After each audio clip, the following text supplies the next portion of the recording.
qui c'est la puissance invitante, c'est-à-dire le réseau européen de solidarité Ukraine.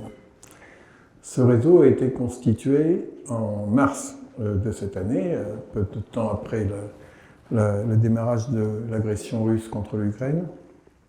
Et il est composé de militants et militantes d'organisations et mouvements politiques, syndicaux, féministes, écologistes français. Il a des correspondants dans une bonne trentaine de pays en Europe, mais maintenant même ça va jusqu'à la Corée du Sud et à la Nouvelle-Zélande. Et il a plusieurs caractéristiques. Ce n'est pas le seul réseau de solidarité avec l'Ukraine qui existe en France, hein, mais il a plusieurs caractéristiques. D'abord, il est fondé sur une plateforme assez précise, qui est une plateforme de soutien à la résistance du peuple ukrainien contre l'agression, résistance du peuple ukrainien dans toutes ses formes, c'est-à-dire sous sa forme armée et non armée. Il se prononce aussi pour, et donc, comme on dit dans la plateforme, la résistance du peuple ukrainien dans toute sa diversité. Il se prononce par exemple pour l'abolition de la dette ukrainienne, pour l'accueil des réfugiés, mais sans qu'il y ait discrimination entre réfugiés, notamment les réfugiés d'Ukraine, mais comme d'autres réfugiés de guerre. Il se prononce aussi pour le soutien à toutes les forces, là aussi dans leur diversité, qui en Russie ou au Bélarus luttent contre la guerre. Ce réseau a une autre caractéristique.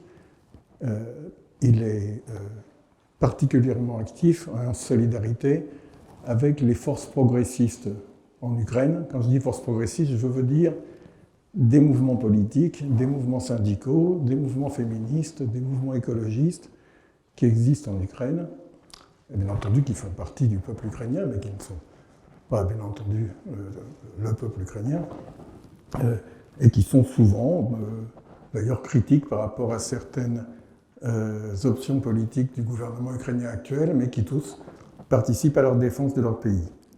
Nous avons, par exemple, parmi nos camarades, je peux dire camarades, et même en ce qui me concerne personnellement, amis, des gens qui sont tombés, des gens qui sont morts, et notre camarade Maxime Boukevitch, militant antifasciste et des droits de l'homme, qui est actuellement prisonnier des forces russes, prisonnier de guerre, et dont nous n'avons pas de nouvelles. Les toutes dernières nouvelles que nous avons, c'est qu'il y a eu un échange de prisonniers récents qui ont concerné 2 soldats de son unité et qu'il serait toujours en vie, mais évidemment nous maintenons la pression pour avoir de ces nouvelles. Voilà, j'ai oublié de me présenter moi-même. Moi, je suis Bernard Dréano, je suis le président du Centre d'études et d'initiatives de solidarité internationale, le CDTIM, et je suis aussi membre d'une association qui s'appelle l'Assemblée européenne des citoyens, qui participe à des activités, à des partenaires en Ukraine et en Russie depuis une trentaine d'années. Je profite, je réinterviendrai dans le cours de la discussion, mais je profite tout de suite que j'ai la parole pour vous préciser que nous organisons, nous résume, mais avec beaucoup d'autres forces, une manifestation vers l'ambassade de Russie samedi prochain, le 10 décembre, à partir du Trocadéro, à partir de 15h, et donc on ira vers l'ambassade de Russie. Cette manifestation est soutenue par de nombreuses forces, dont, c'est important à souligner, la Confédération Générale du Travail, la CGT, la Fédération Syndicale Unitaire, le syndicat enseignant, et l'Union Syndicale Solidaire. Je crois que c'est très important de le souligner parce que ce n'est pas tout à fait n'importe quoi comme force. Tout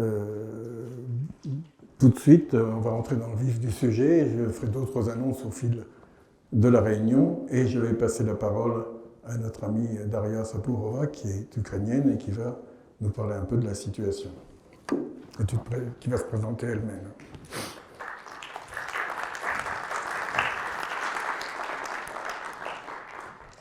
Bonsoir à toutes et à tous. Donc, je suis ukrainienne, mais ça fait longtemps que j'habite en France, depuis 2009. Donc voilà, il faudrait quand même que je dise d'où je parle. Je ne suis pas une militante ukrainienne au sens où je ne milite pas en Ukraine depuis de nombreuses années. Je fais partie du réseau européen de solidarité avec l'Ukraine et en même temps, j'ai ma famille en Ukraine, mes amis qui sont en Ukraine et je suis proche du mouvement social en Ukraine, même si je ne suis pas membre de cette organisation. Mais en tout cas, ce que j'essaie de faire au sein du réseau, c'est et aussi à l'extérieur, c'est de porter la perspective de cette organisation et puis d'autres organisations de gauche, syndicales, progressistes ukrainiennes ici en France. Donc, aujourd'hui, je vais dire peut-être des choses assez générales, simplement pour rappeler l'importance de partir du point de vue de la résistance et non pas d'un point de vue géopolitique, voilà, comme on l'a vu au cours de ces derniers mois se développer dans une grande partie de la gauche radicale. Et il me semble que nous sommes en fait de ce point de vue-là dans un moment assez charnier, donc, puisque depuis quelques mois, comme vous le savez tous, l'armée ukrainienne mène une contre-offensive très réussie, donc d'abord dans le nord-est du pays et puis maintenant aussi dans le sud, avec une reprise récente de la ville de Kherson, et avec aussi des rumeurs maintenant qui commencent à se proliférer sur peut-être un départ prochain de l'armée russe de la centrale de Zaporizhzhia. Donc une contre-offensive à laquelle Poutine a répondu par l'annexion des quatre régions du sud et de l'est, par une mobilisation massive en Russie et aussi maintenant, donc depuis plus d'un mois, une stratégie vraiment qui vise à priver les populations civiles de lumière, de chauffage, d'électricité pendant l'hiver.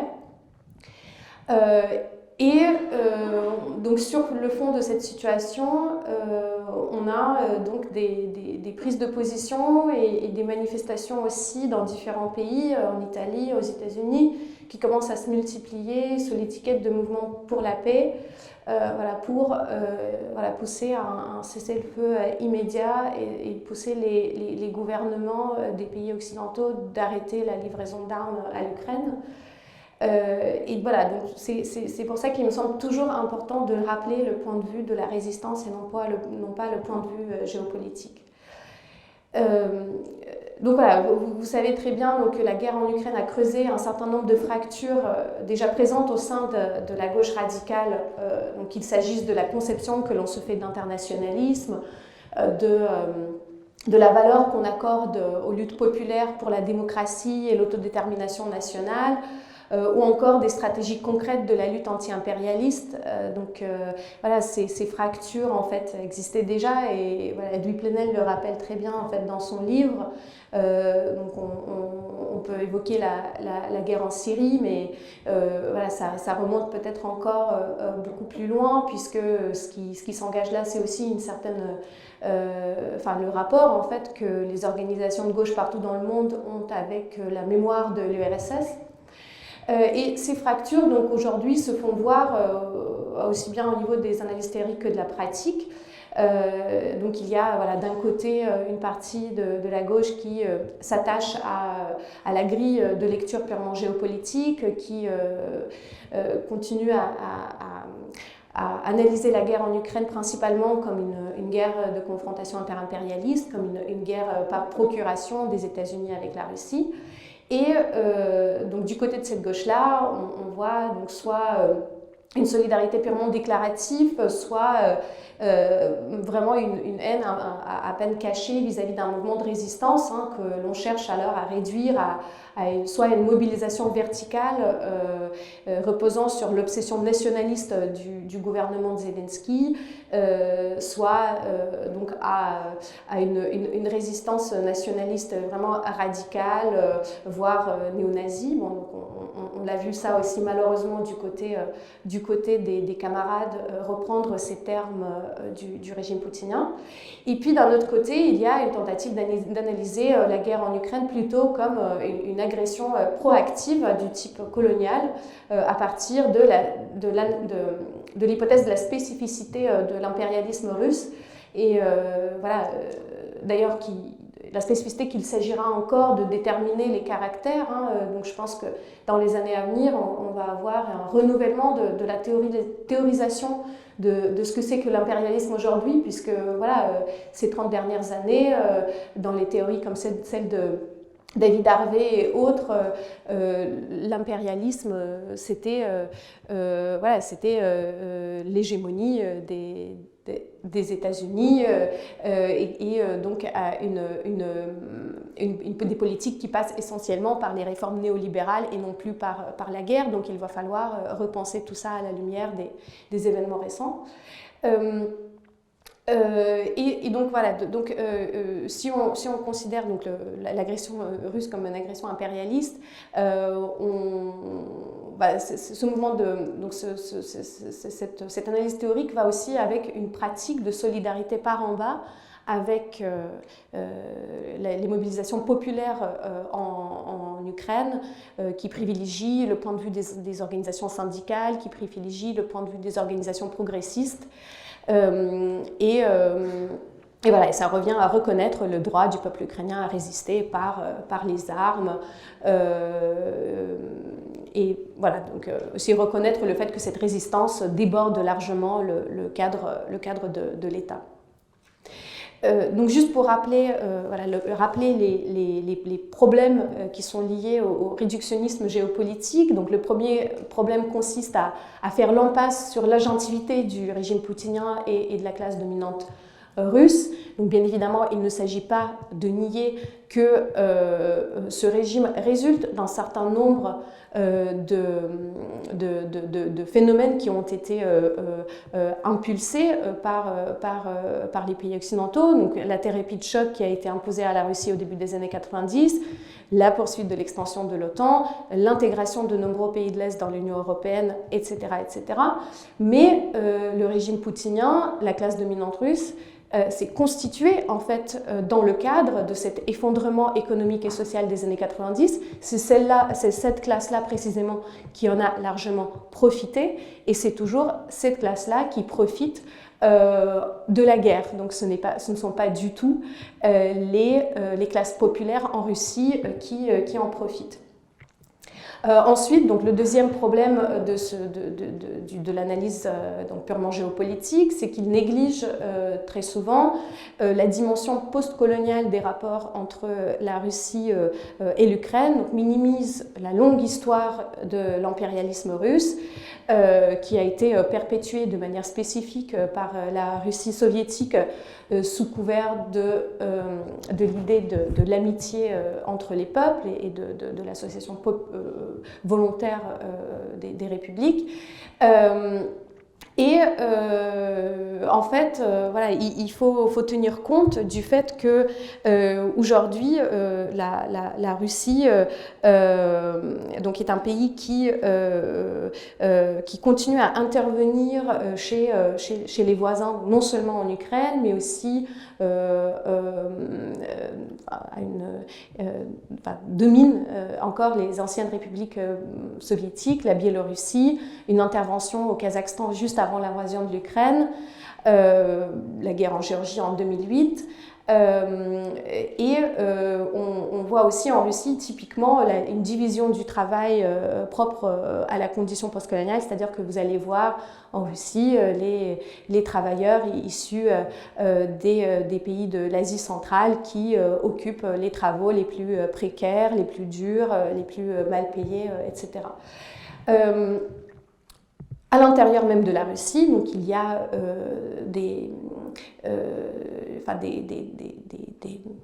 à peu près 200 000 peuples qui ont été colonisés par l'Empire russe. Donc il ne faut pas oublier en fait cette dimension coloniale de la Russie elle-même qui est vraiment gommée dans l'approche géopolitique. Troisième problème, c'est que cette approche fait abstraction des rapports de classe en Russie et du rôle que cette guerre joue à la fois sur le plan idéologique, politique et social pour la consolidation du capitalisme oligarchique d'État en Russie.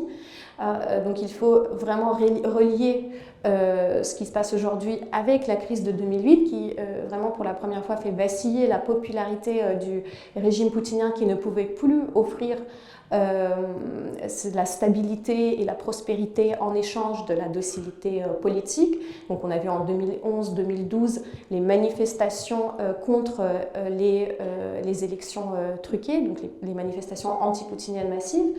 Et donc cette vague de lutte qui a été étouffée de manière très ferme marque un tournant répressif du régime, un tournant militariste.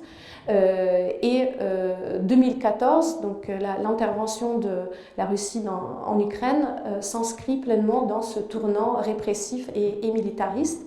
Donc on peut voir en fait cette intervention de la Russie en Ukraine comme une opération de pacification à la fois sociale à l'intérieur de la Russie et comme de pacification du type colonial. Donc il s'agit à la fois de garder l'Ukraine dans la zone d'influence russe, mais aussi de se servir de la guerre comme l'instrument dans la lutte des classes à l'intérieur de la Russie elle-même pour maintenir et renforcer la domination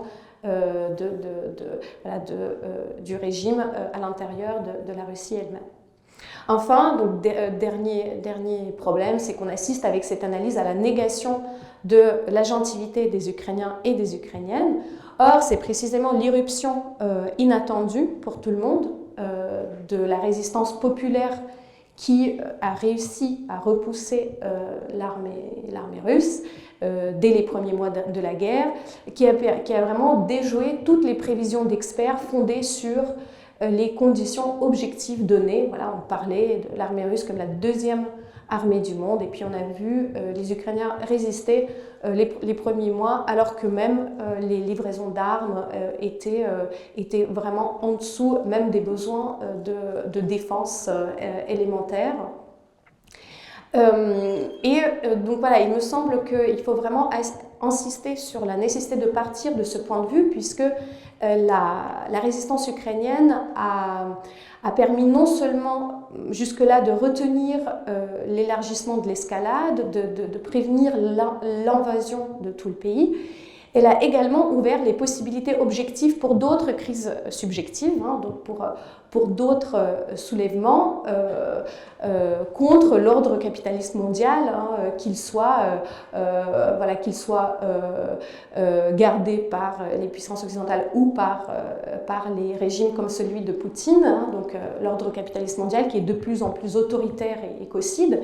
Donc, tout d'abord, cette résistance a ouvert la possibilité pour les Ukrainiens eux-mêmes de sortir définitivement de l'état de guerre qui dure quand même depuis 2014 et d'achever la révolution démocratique commencée donc avec le soulèvement de Maïdan et qui a finalement été tué dans l'œuf précisément parce qu'elle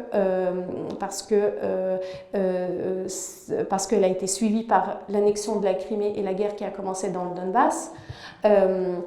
Et qui finalement a été arrêté, y compris dans les territoires ukrainiens qui restaient sous le contrôle du gouvernement, puisque c'est tout simplement un autre clan oligarchique qui est venu au pouvoir et qui se servait de la guerre pour continuer à mener des réformes, et même des réformes accélérées néolibérales dictées par le Fonds monétaire international. Mais maintenant, il y a une possibilité pour cette révolution démocratique d'être achevée après la guerre et on peut espérer se transformer en une révolution sociale. Ensuite, la possibilité pour des mouvements décoloniaux de se développer en Russie, Donc bien évidemment, pour l'instant, ça reste au niveau de l'espoir, mais nous avons quand même vu pendant la première vague de mobilisation en septembre des manifestations importantes au Daghestan, aussi en Yakoutie. Donc on va voir aussi si ces mouvements continuent à se développer, à grandir.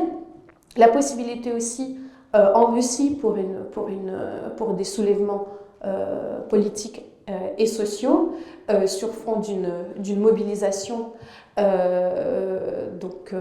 où les gens vont à contre-cœur et donc on peut espérer que des mouvements contre cette mobilisation vont grandir, même si pour l'instant elles sont encore faibles. Et aussi, donc enfin, une possibilité d'amplification des mouvements sociaux en Europe et ailleurs sur fond de l'inflation, de la crise énergétique. Donc encore une fois, il y a eu des manifestations cet automne.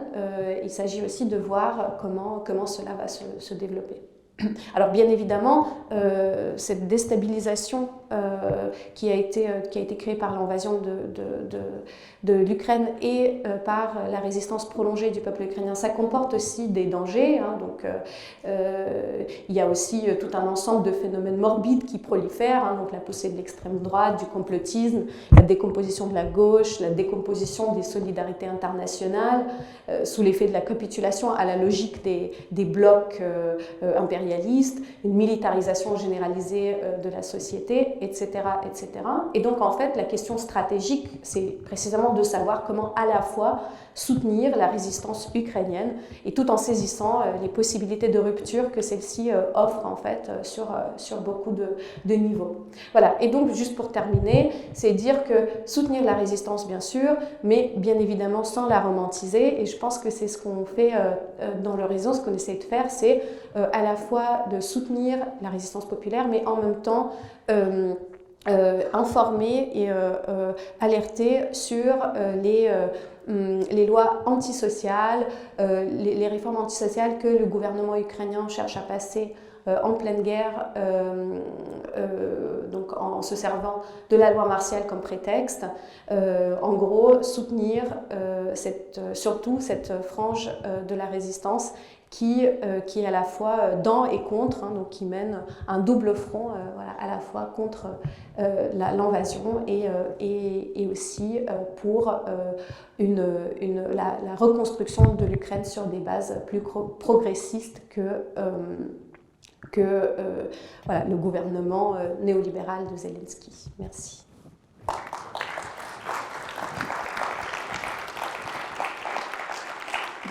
Merci beaucoup, Daria. Je vous lis un message qu'on a reçu il y a quelques minutes. C'est un message de la Ligue des femmes iraniennes pour la démocratie. Chers amis, je vais y arriver.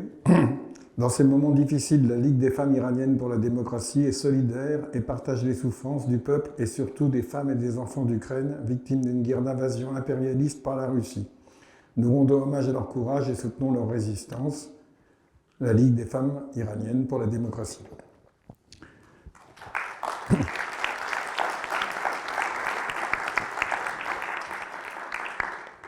Et j'ai comme ça il y aura quelques petites interventions illustratives ou annexes, mais je vais d'abord maintenant passer la parole à Jalina Djmapueva. Je m'excuse si j'écorche son nom. D'abord, je voudrais la remercier parce qu'elle arrive complètement à la dernière minute, parce que notre camarade Xenia, qui devait intervenir, est malade. Elle fait partie du mouvement Russie Liberté, qui est extrêmement actif en France, et je lui passe la parole pour qu'elle nous dise 2 mots.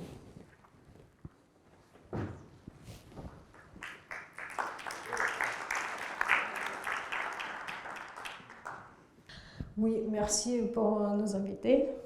Je n'étais pas prêt pour faire la parole. En plus, je ne suis pas porte-parole de notre association, alors je serai très bref.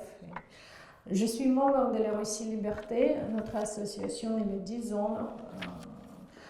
Nos 3 principes généraux, c'est victoire pour l'Ukraine, sécurité pour l'Europe et la liberté pour la Russie. Daria, gentiment, elle a dit que le régime de Poutine il est impérialistique, mais je trouve que ce mot il est trop simple et léger. On trouve aussi qu'il est terroristique, parce qu'on voit, c'est ce qu'il fait dernièrement. Il bombarde, il détruit l'infrastructure civile à l'Ukraine. On a vu les résultats à Boutcha, Mariupol. Aujourd'hui, on a reçu les nouvelles que Tumso Abdurrahmanov, c'est un opposé du Kadyrov, il était tué en Suisse. Oui. Alors, j'étais en France depuis 18 ans. Je n'ai jamais voté à Poutine. J'étais née et j'ai grandi dans la famille anti-poutiniste à fond, mais à cause de ça, on est parti de la Russie. Mais même moi, je sens la culpabilité et la responsabilité parce que je suis quand même la partie de culture de la Russie. Et je pose les questions à moi, qu'est-ce que je peux faire? Alors, je ne veux pas plonger dans cette culpabilité. Je veux récupérer cette énergie et de faire quelque chose contre le régime de Poutine et tout pour la victoire de l'Ukraine. Qu'est-ce qu'on peut faire ici en France? Nous avons plein de choses à faire plus ici. Par exemple, on peut se battre contre la propagande. On a eu nombreuses manifestations qui s'appellent Stop Broadcasting, où on parle que les satellites Eutelsat, ils donnent leurs satellites pour propager la propagande en Russie. Et on peut tous être solidaires et faire quelque chose ici en France contre ça. Les sanctions. Navalny, nous avons 6 000 noms de jeunes à sanctionner. On ne sait pas combien de gens il y a ici en France, mais c'est les gens qui ont le pouvoir sur le régime de Poutine. Et ce n'est pas un petit peuple à Novosibirsk qui a le poids pour détruire le régime de Poutine. C'est vraiment ce genre de gens qui ont vraiment le grand pouvoir. Ils sont là en Europe en train de profiter de leur vie et on ne fait rien.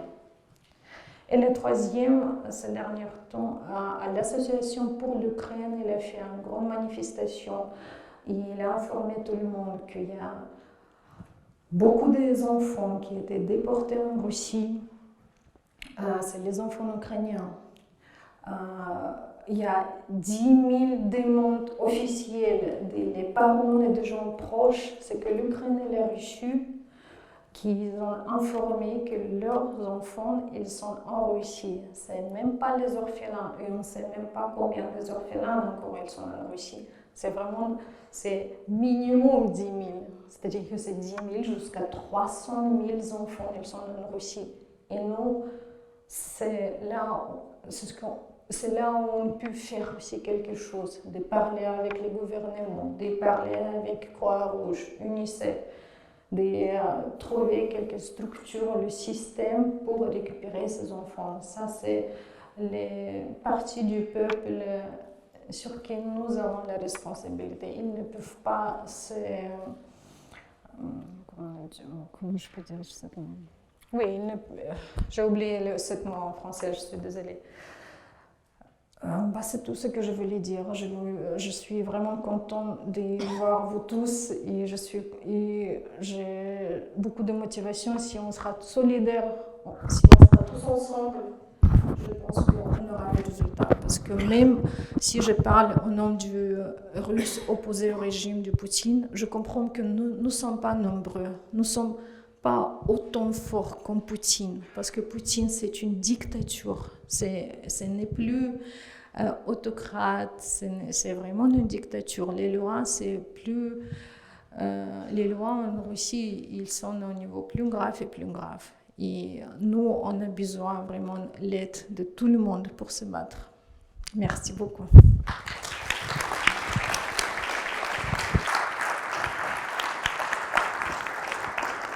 Merci Jalina et merci encore pour cette intervention qui est vraiment au pied levé puisque on a appris que Xenia ne pouvait pas venir il y a 1 heure. Et que voilà. Donc encore merci. Je rappelle au passage que dans les résistances à la guerre en Russie en ce moment, il y a un réseau extraordinaire qui s'appelle, dans l'acronyme russe c'est FAS, qui est le réseau féministe anti-guerre en Russie, qui est dans des dizaines de villes et qui nous donne des informations, ça transite par diverses voies, qui nous donne des informations extrêmement précises sur ce qui se passe dans plein de petites villes, dans les républiques autonomes. C'est un truc assez extraordinaire qui mérite d'être souligné.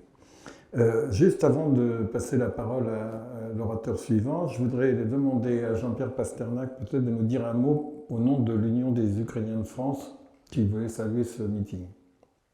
Jean-Pierre Pasternak ou quelqu'un d'autre, je ne sais pas. Oui, ou alors tu prends le... brièvement. Bonsoir. Bonsoir à tous. Bravo pour votre initiative. Nous sommes tous là pour être unis.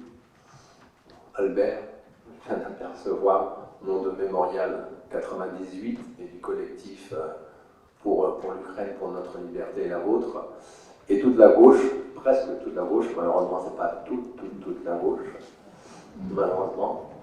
Mais nous sommes tous présents.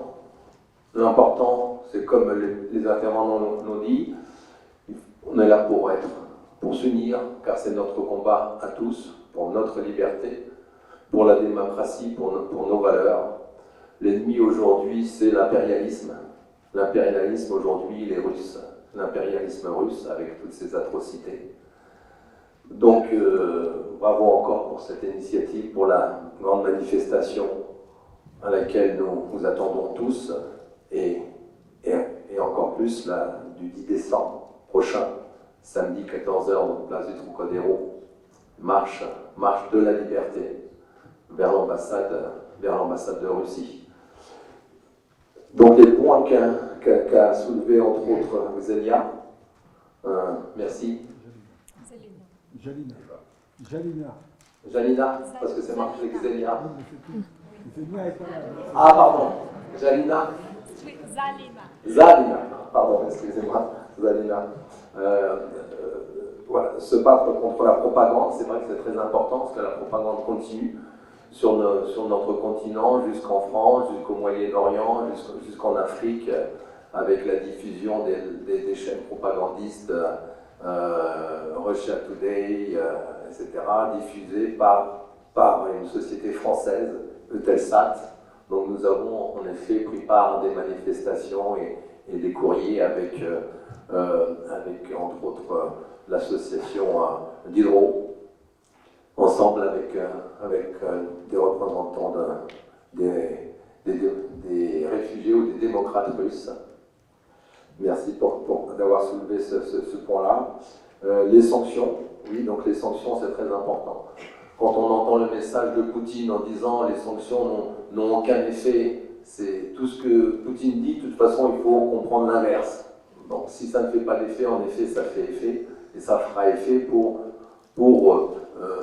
faire bouger les Russes sur place, pour qu'enfin ils puissent se soulever contre ce régime totalitaire qui les Russes sont les premiers à en souffrir. Et troisième point, très important également, donc la déportation des enfants. Comme Zalina l'a dit, donc minimum c'est 10 000 répertoriés mineurs isolés, mais ça va jusqu'à des centaines de milliers, 300 000, ça s'appelle 300 000, donc c'est énorme. Hein, ce sont des enfants qui sont déportés en Russie pour être russifiés. Donc imaginez que si on n'arrête pas Poutine, l'armée de Poutine aujourd'hui, bah, ces enfants qui ont ne serait-ce que 10 ans aujourd'hui, dans 8 ans, parce que 2014, 2022, ça fait 8 ans, donc bah, dans 8 ans, ils vont recommencer, et ces enfants qui ont 10 ans aujourd'hui, ils auront 18 ans et seront envoyés en Ukraine pour aller tuer leurs propres frères et leurs propres sœurs. Donc appel à la Croix-Rouge. Et pardon ? À l'UNICEF, voilà, merci. Merci Albert. Croix-Rouge, UNICEF, qu'ils fassent leur travail, qu'ils fassent tout pour retrouver et libérer ces enfants pour qu'ils puissent rentrer en Ukraine. la Croix-Rouge, on prépare un courrier justement au nom de l'Union des Ukrainiens de France à la Croix-Rouge internationale pour dénoncer les exactions de la Croix-Rouge russe. Je ne sais pas si vous en avez entendu parler. Donc la Croix-Rouge russe carrément détourne des fonds et du matériel destiné à l'aide. Et ces fonds sont récupérés par la Croix-Rouge pour aller financer l'armement russe. Donc on avait eu un entretien, on avait fait une manifestation devant la Croix-Rouge française. On n'a rien contre la Croix-Rouge française, mais pour justement qu'ils puissent faire quelque chose. On avait eu un entretien entre autres avec le porte-parole de la Croix-Rouge internationale. On a eu droit à un beau discours diplomatique. Donc on attend toujours leur réponse officielle, n'est-ce pas, Valérie ? Donc merci encore à vous tous et continuons notre combat à tous pour notre liberté à tous et pour l'avenir, pour notre avenir, l'avenir de nos enfants. Merci.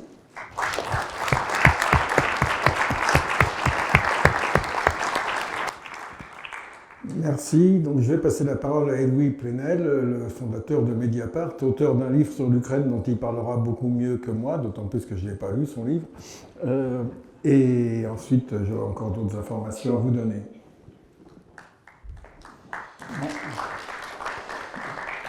Bonsoir à toutes et tous. Je ne suis pas un spécialiste de l'Ukraine ni de la Russie. Simplement, j'anime un journal sans frontières qui est très honoré d'être là ce soir et qui d'ailleurs vous convie également demain au 104 à une soirée de solidarité avec la révolte, la révolution, le soulèvement du peuple d'Iran. Poutine, presque 2 mois avant le déclenchement de l'invasion du 24 février, a assassiné l'association Mémorial, qu'il avait déjà diabolisée en la présentant à partir d'une loi scélérate comme une association étrangère, comme un agent de l'étranger.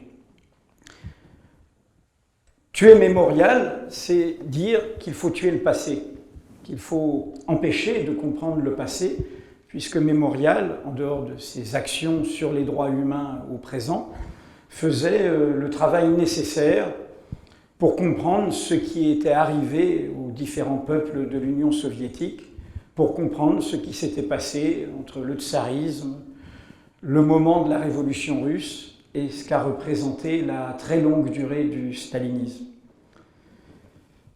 Comme vous le savez, à peine avait-il déclenché l'invasion, il a fait voter une autre loi qui interdit le présent. C'est une loi qui dit qu'on ne peut pas parler de guerre, qu'on doit parler d'une opération spéciale, et elle a été complétée par d'autres dispositions jusqu'à l'interdiction de l'Union des journalistes cet été. Effacer le passé et figer le présent. Le propos du livre que j'ai publié, à partir en fait d'un parti pris de Mediapart qui s'intitulait « Contre l'impérialisme russe pour un sursaut internationaliste », c'est justement de nous inviter, pour comprendre ce présent qui nous a surpris, autant le reconnaître, qui nous a pris de court, de convoquer un passé qui nous permet de le comprendre. Je pense qu'on ne comprend le présent, et dans mon métier, c'est le présent qui est la matière première, qu'en arrivant à le mettre en perspective avec un passé qui lui donne son sens. Mon propos est, au fond, fil des réflexions qui nous accompagnent dans nos temps incertains, que vous connaissez, 2 phrases d'Antonio Gramsci, l'une qui dit « Ces moments de transition, ce sont ceux où il y a un vieux monde qui est condamné mais qui ne veut pas mourir, qui s'accroche et qui devient de plus en plus violent et barbare, et un nouveau monde qui est là, qui est plein de petites pousses émergentes partout dans le monde, et quelles que soient les cultures et les horizons, mais qui tardent à s'imposer, qui n'arrivent pas à s'imposer. Et la phrase de Gramsci, la plus importante, c'est la suite.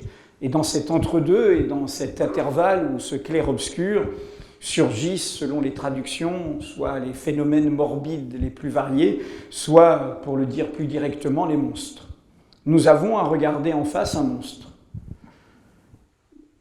Une dictature, car ce n'est pas un régime autoritaire, c'est une dictature dont l'idéologie est fasciste, elle est profondément ancrée dans une logique identitaire, de hiérarchie des humanités, de combat contre toutes les minorités, et cela ne fait que s'accentuer jusqu'aux dernières législations contre les homosexuels, de vision conquérante, de domination, d'expansion, et qui se traduit par une pratique sur laquelle je reviendrai de la guerre, qui est une guerre d'extermination, une guerre de destruction. Et pas seulement les destructions matérielles, l'extermination est dans le discours idéologique. Et ce discours idéologique, les mots précèdent toujours les crimes, est en effet un discours génocidaire. La propagande que nous avons même chroniquée en allant regarder les télévisions et les radios russes, les seuls que peuvent voir les populations qui sont dans les campagnes, qui fait ce renversement totalement orwellien, monstrueux, en disant « nous combattons les nazismes, c'est une deuxième grande guerre patriotique, nous sommes face à des nazis ». Eh bien, des nazis, il faut les exterminer, il faut les détruire. Et je les cite dans mon livre, et nous les avons documentés depuis, tous les textes des idéologues poutiniens, qui parlent de désukrainisation comme une dénazification, ce qui légitime les pratiques dont on a parlé à l'instant, de déportation d'enfants pour les russifier, cette vision d'un monde qu'il faut exterminer dans son identité, dans sa culture, dans son histoire, et cette trait d'égalité qui est fait entre Ukraine et nazisme. Et l'autre phrase de Gramsci qui guide un peu mon propos, c'est une phrase du jeune Gramsci, encore socialiste, qui est un texte très beau, très, très lyrique. Il dit « Je hais les indifférents ». Et il explique combien l'indifférence est le poids mort de l'histoire. Combien c'est quand on se trouve toutes les bonnes raisons, rationnelles, théoriques, géopolitiques, théoricistes, d'argumentation sur des bouts de virgule, pour, au fond, tourner la tête, pour, au fond, ne pas être au rendez-vous simplement des solidarités les plus élémentaires. Cette indifférence, même si nous sommes là ce soir, mais il y a beaucoup de têtes blanches, et j'en suis une, même si je trompe en apparence, montre bien qu'on a du chemin à faire. Et non, toutes les gauches ne sont pas là. Et nous devons avoir honte de ce qui s'est passé à l'Assemblée la semaine dernière, où le groupe qui a rassemblé, quelque part, le camp de la gauche, la force plutôt qui a rassemblé le camp de la gauche autour d'elle à l'élection présidentielle dernière, s'est abstenu comme l'extrême droite, et l'un de ses membres a même voté contre sur une résolution qui était une pétition de principe tout à fait acceptable, quelles que soient les divergences entre les uns et les autres. Elle s'est alignée sur la position, au fond, du groupe qui est le plus lié à Poutine, qui a été financé par Poutine, qui en a l'idéologie, qui en a fait le plus grand nombre de voyages, le plus grand nombre de complicités intellectuelles et le plus grand nombre de compromissions financières. Je parle évidemment de l'extrême droite. Cette indifférence, elle vient de loin, dans une vision d'essentialisation des peuples, dans une vision d'immobilité de l'histoire, dans des déclarations profondément stupides qu'il faut qualifier comme telles quand l'on dit qu'il n'est pas dans la nature du peuple russe ou du peuple chinois ou de la Chine ou de la Russie d'être agressif et qu'en revanche ce sont les nations anglo-saxonnes qui sont guerrières, qui sont par nature impérialistes. Évidemment, c'est une façon de reprendre le discours de nos adversaires de toujours, où il n'y a pas d'histoire, où il y a des identités figées, où il n'y a pas de mouvement.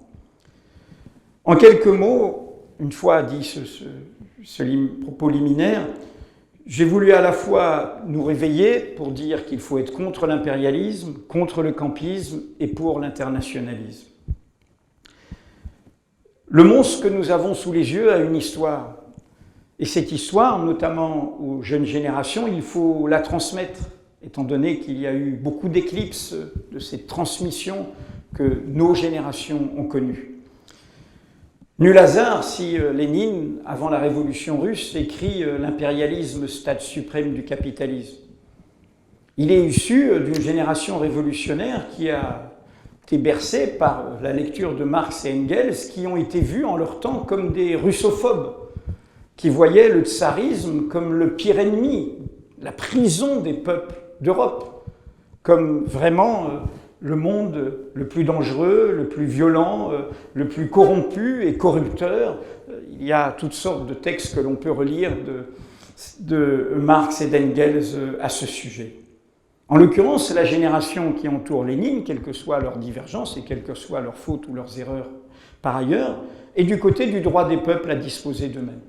Elle ne confond pas les nationalismes des grandes nations dominatrices et les nationalismes des nations qui veulent s'émanciper. Sans être naïfs, pour autant, nous le savons bien, avec les guerres d'indépendance dans le tiers-monde, bien sûr que les nationalismes de peuples qui veulent s'émanciper peuvent donner, à leur tour, des pouvoirs qui sont oppresseurs de leur peuple. Mais néanmoins, leur cause initiale, qui a créé des dynamiques révolutionnaires, confère ce qui s'est passé, par exemple, en Algérie, eh bien, sont évidemment des causes justes. Ce droit des peuples à disposer d'eux-mêmes est même l'acte trop oublié dans notre repli occidentalo-centré qui, au fond, projette la révolution russe sur le monde, c'est le Congrès des peuples d'Orient à Bakou, où, au fond, vont naître, d'ailleurs, dans toutes sortes de variantes, les diverses révolutions coloniales dans le chemin qu'elles vont emprunter en rejoignant l'histoire du communisme à cette époque. Et donc, il y a un intérêt, peut-être un effet secondaire de la pandémie qui nous a tous immobilisés, c'est qu'on sent que Poutine a dû lire. Et dans les textes qu'il a écrits, longs, pour légitimer ce qu'il faisait et ce qu'il allait faire, qu'on peut relire, vous le savez, il a pris la peine de revisiter la querelle des nationalités en 1922. Qui, en dehors de la question de l'autoritarisme, de la bureaucratie et des batailles perdues et qui seront perdues, et du sursaut ultime et tardif de Lénine face à Staline, est au cœur de ce moment essentiel où tout d'un coup, Lénine, qui en avait fait le commissaire aux nationalités, qui l'avait poussé à écrire sa brochure sur la question nationale, comprend que Staline est tsariste, au fond, et grand russe dans sa vision du monde, dans sa vision d'une culture, d'une nation qui doit en dominer d'autres. J'ai même l'hypothèse que dans la non informée, donc c'est une pure hypothèse intellectuelle, que dans la mesure où le projet est là depuis 2014 et où il se précipite en 2022, que peut-être la date n'est pas choisie au hasard par Poutine, dans sa vision, déçue grâce à la résistance du peuple ukrainien, d'une guerre éclair, un peu comme en Afghanistan, on tue le président, on met à la place un pouvoir fantoche et on annexe le pays, comme en 1979. Dans sa vision d'une guerre éclair, il y avait l'idée de fêter le centenaire de l'Union soviétique. Puisque 1922-2022, l'Union soviétique naît et la querelle des nationalités est à l'été 22. Et l'Union soviétique naît à la fin de l'année 22. Comme il dit dans son discours, que la fin de l'Union soviétique est le moment le plus catastrophique de l'histoire russe, combien recréer cette dimension impériale. Donc cette question des nationalités, elle est là déjà. Le poutinisme, enfant monstrueux du tsarisme, du stalinisme et du capitalisme le plus barbare et le plus violent et j'allais dire le plus mafieux, le poutinisme est l'héritier de cette histoire et de cette vision de cette histoire.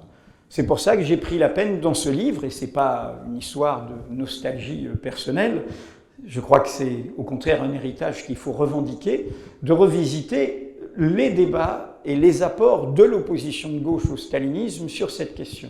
Il y a un texte de Trotsky exceptionnel, écrit en 1939, qui s'appelle « La question ukrainienne », qui qualifie le stalinisme comme une entreprise colonialiste, comme une entreprise impérialiste, qui parle de la légitime cause ukrainienne, lui-même était né ukrainien, sans patrie ni frontières, juif, on le sait tous, cosmopolite dans son histoire, mais il est né en Ukraine et il a fait ses études à Odessa. Et ce texte est comme beaucoup de ces textes des années 30 qui étaient tout à fait prophétiques, aussi bien sur le génocide que sur le nazisme et sur la Deuxième Guerre mondiale, est un texte qu'il faut relire aujourd'hui par rapport à y compris ce qui est dit dans la diabolisation par certains à gauche d'une Ukraine soi-disant nazie, soi-disant marquée par l'extrême droite. Trotsky écrit ça en 1939. Il écrit ça en 1939 dans ce moment-là et un an avant son assassinat. Je cite aussi dans le livre les textes prophétiques et tout à fait lucides de Victor Serge, qui parle dans un texte de 1946 du nouvel impérialisme russe, c'est ainsi qu'il est titré, qui décrit, et c'était possible de le faire en temps et en heure, les annexions de ce qu'on appellera les pays de l'Est comme une entreprise coloniale, pas comme une entreprise d'émancipation des peuples, mais comme une entreprise sous couvert de socialisme et sous couvert de diffusion d'idéaux communs, une annexion à la patrie prétendue du socialisme, et avec, à l'époque, déjà, les pratiques de guerre que nous dénonçons aujourd'hui. La pratique des viols était déjà documentée et légitimée par le commandement de l'armée rouge dans la conquête de l'Allemagne de l'Est, mais aussi la pratique des vols. Vous lirez bientôt sur Mediapart, par notre reporter, il tourne, elle est rentrée, il y en a un autre qui part, Mathilde Gohanek, par exemple, les vols dans les musées. Parmi ce qui est reproché au pouvoir actuel en Ukraine, il a pris le temps de construire une armée, mais il ne s'est pas occupé de prendre les dispositions. Eh bien, il y a des musées entiers qui ont été vidés, elle va le raconter, c'est pas seulement le chapardage des soldats qui peuvent se payer sur la bête, mais c'est aussi cette façon de dépouiller économiquement, culturellement, les territoires que l'on conquiert. Et donc nous sommes face à cette histoire-là, boostée par ce capitalisme sauvage, mais j'ajouterais, je suis d'accord avec l'ami russe qui est intervenu tout à l'heure, on en est pas loin d'une petite quinzaine d'assassinats depuis le 24 février, dont certains vraiment de type mafieux, de gens qui étaient dans l'oligarchie, qui se sont un peu opposés ou qui ont montré des réticences et qu'on retrouve suicidés, mais parfois on les retrouve suicidés à quelques pas de leur famille qu'ils ont massacrés, qu'ils sont supposés avoir massacrés de la pire des façons, comme exactement les meurtres mafieux où on fait un message à tout le monde. François Bonnet, de Mediapart, dans le dernier numéro du Crieur, mais c'est aussi sur Mediapart, qui a été correspondant à Moscou, qui a suivi la Seconde Guerre en Tchétchénie, puisque Poutine commence à s'imposer avec la guerre d'extermination en Tchétchénie, puis après il y a la Géorgie, et puis il y a 2014 l'Ukraine, la Crimée, et il y a la Syrie, j'y reviendrai. A fait un article assez dérangeant, parce que qui place la rationalité du régime, et c'est bien pour ça qu'au-delà du fait de soutenir le peuple ukrainien et de ne pas décider à sa place, l'espace de la diplomatie est évidemment très illusoire, il y a une rationalité dans cette fuite en avant guerrière. C'est un régime mafieux et c'est la nouveauté particulière de ce régime. C'est un régime d'un clan mafieux qui s'est accaparé les richesses d'un pays, qui se les est partagées, qui vit avec le crime. On fait toute la liste des assassinats, d'opposants, de dissidents, tout ça est dans l'article, et qui fonctionne comme un clan mafieux dans sa façon de faire, et qui a un problème de reproduction. Comment il se survit à lui-même.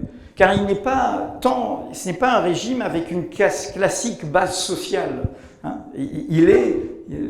C'est un fonctionnement d'un autre genre.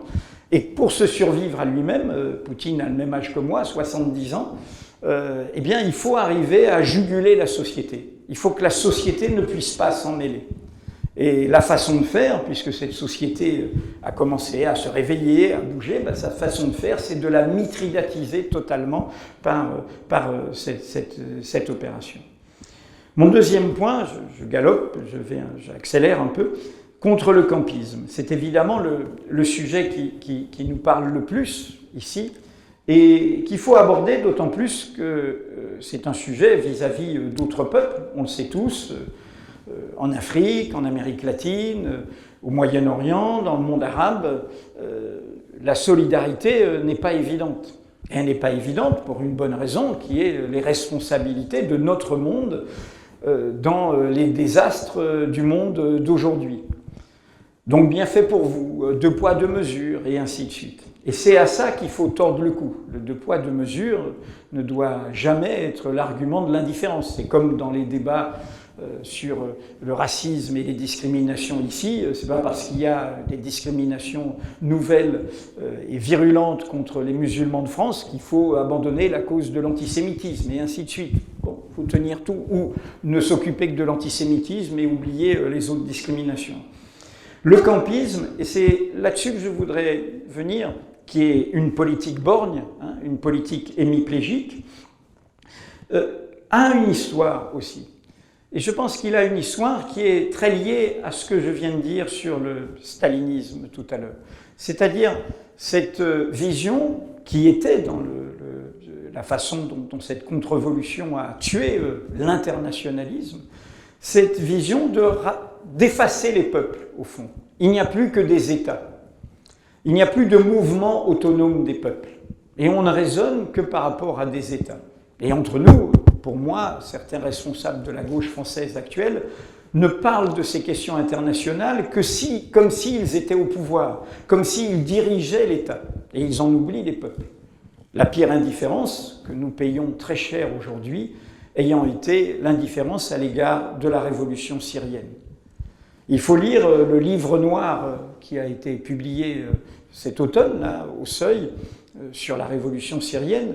Si nous avions été plus présents sur la Syrie, si nous avions mieux accueilli, si nous étions mobilisés, si nous n'avions pas dit, pour certains, les bêtises qui ont été dites sur une histoire de pétrole, sur le fait que Bachar el-Assad devait être soutenu face à l'État islamique, que Poutine était en train de régler le problème, et il y a plein d'autres citations encore pires que je pourrais reprendre. Eh bien, si nous avions été au rendez-vous simplement d'un soulèvement démocratique, social, d'un peuple contre une dictature, et l'une des pires dictatures du monde arabe, ennemie de son propre peuple, au point de vouloir tuer son peuple. Hein. C'est soit la dictature des Assad, soit on brûle, hein, soit on brûle le pays brûlé, hein, soit on brûle tout, hein, on détruit tout, et cela a été la pratique d'extermination avec l'aide de la Russie à partir active de 2015. Si nous avions été à ce rendez-vous, nous aurions mieux compris, y compris en termes de technique de guerre.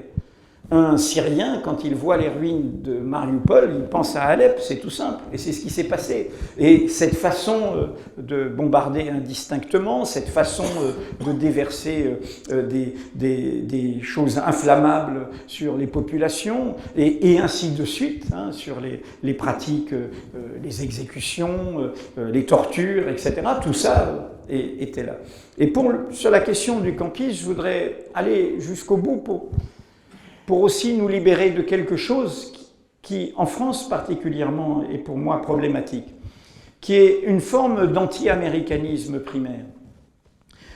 Bien sûr qu'il y a un impérialisme américain, bien sûr qu'il est responsable de grands désordres du monde, bien sûr qu'il a pratiqué la torture, bien sûr qu'il a envahi des peuples, des pays souverains, qu'il a détruit, et ainsi de suite. Et nous ne sommes pas les derniers à le dire et à le documenter ou à nous mobiliser contre. Bien sûr, bien sûr.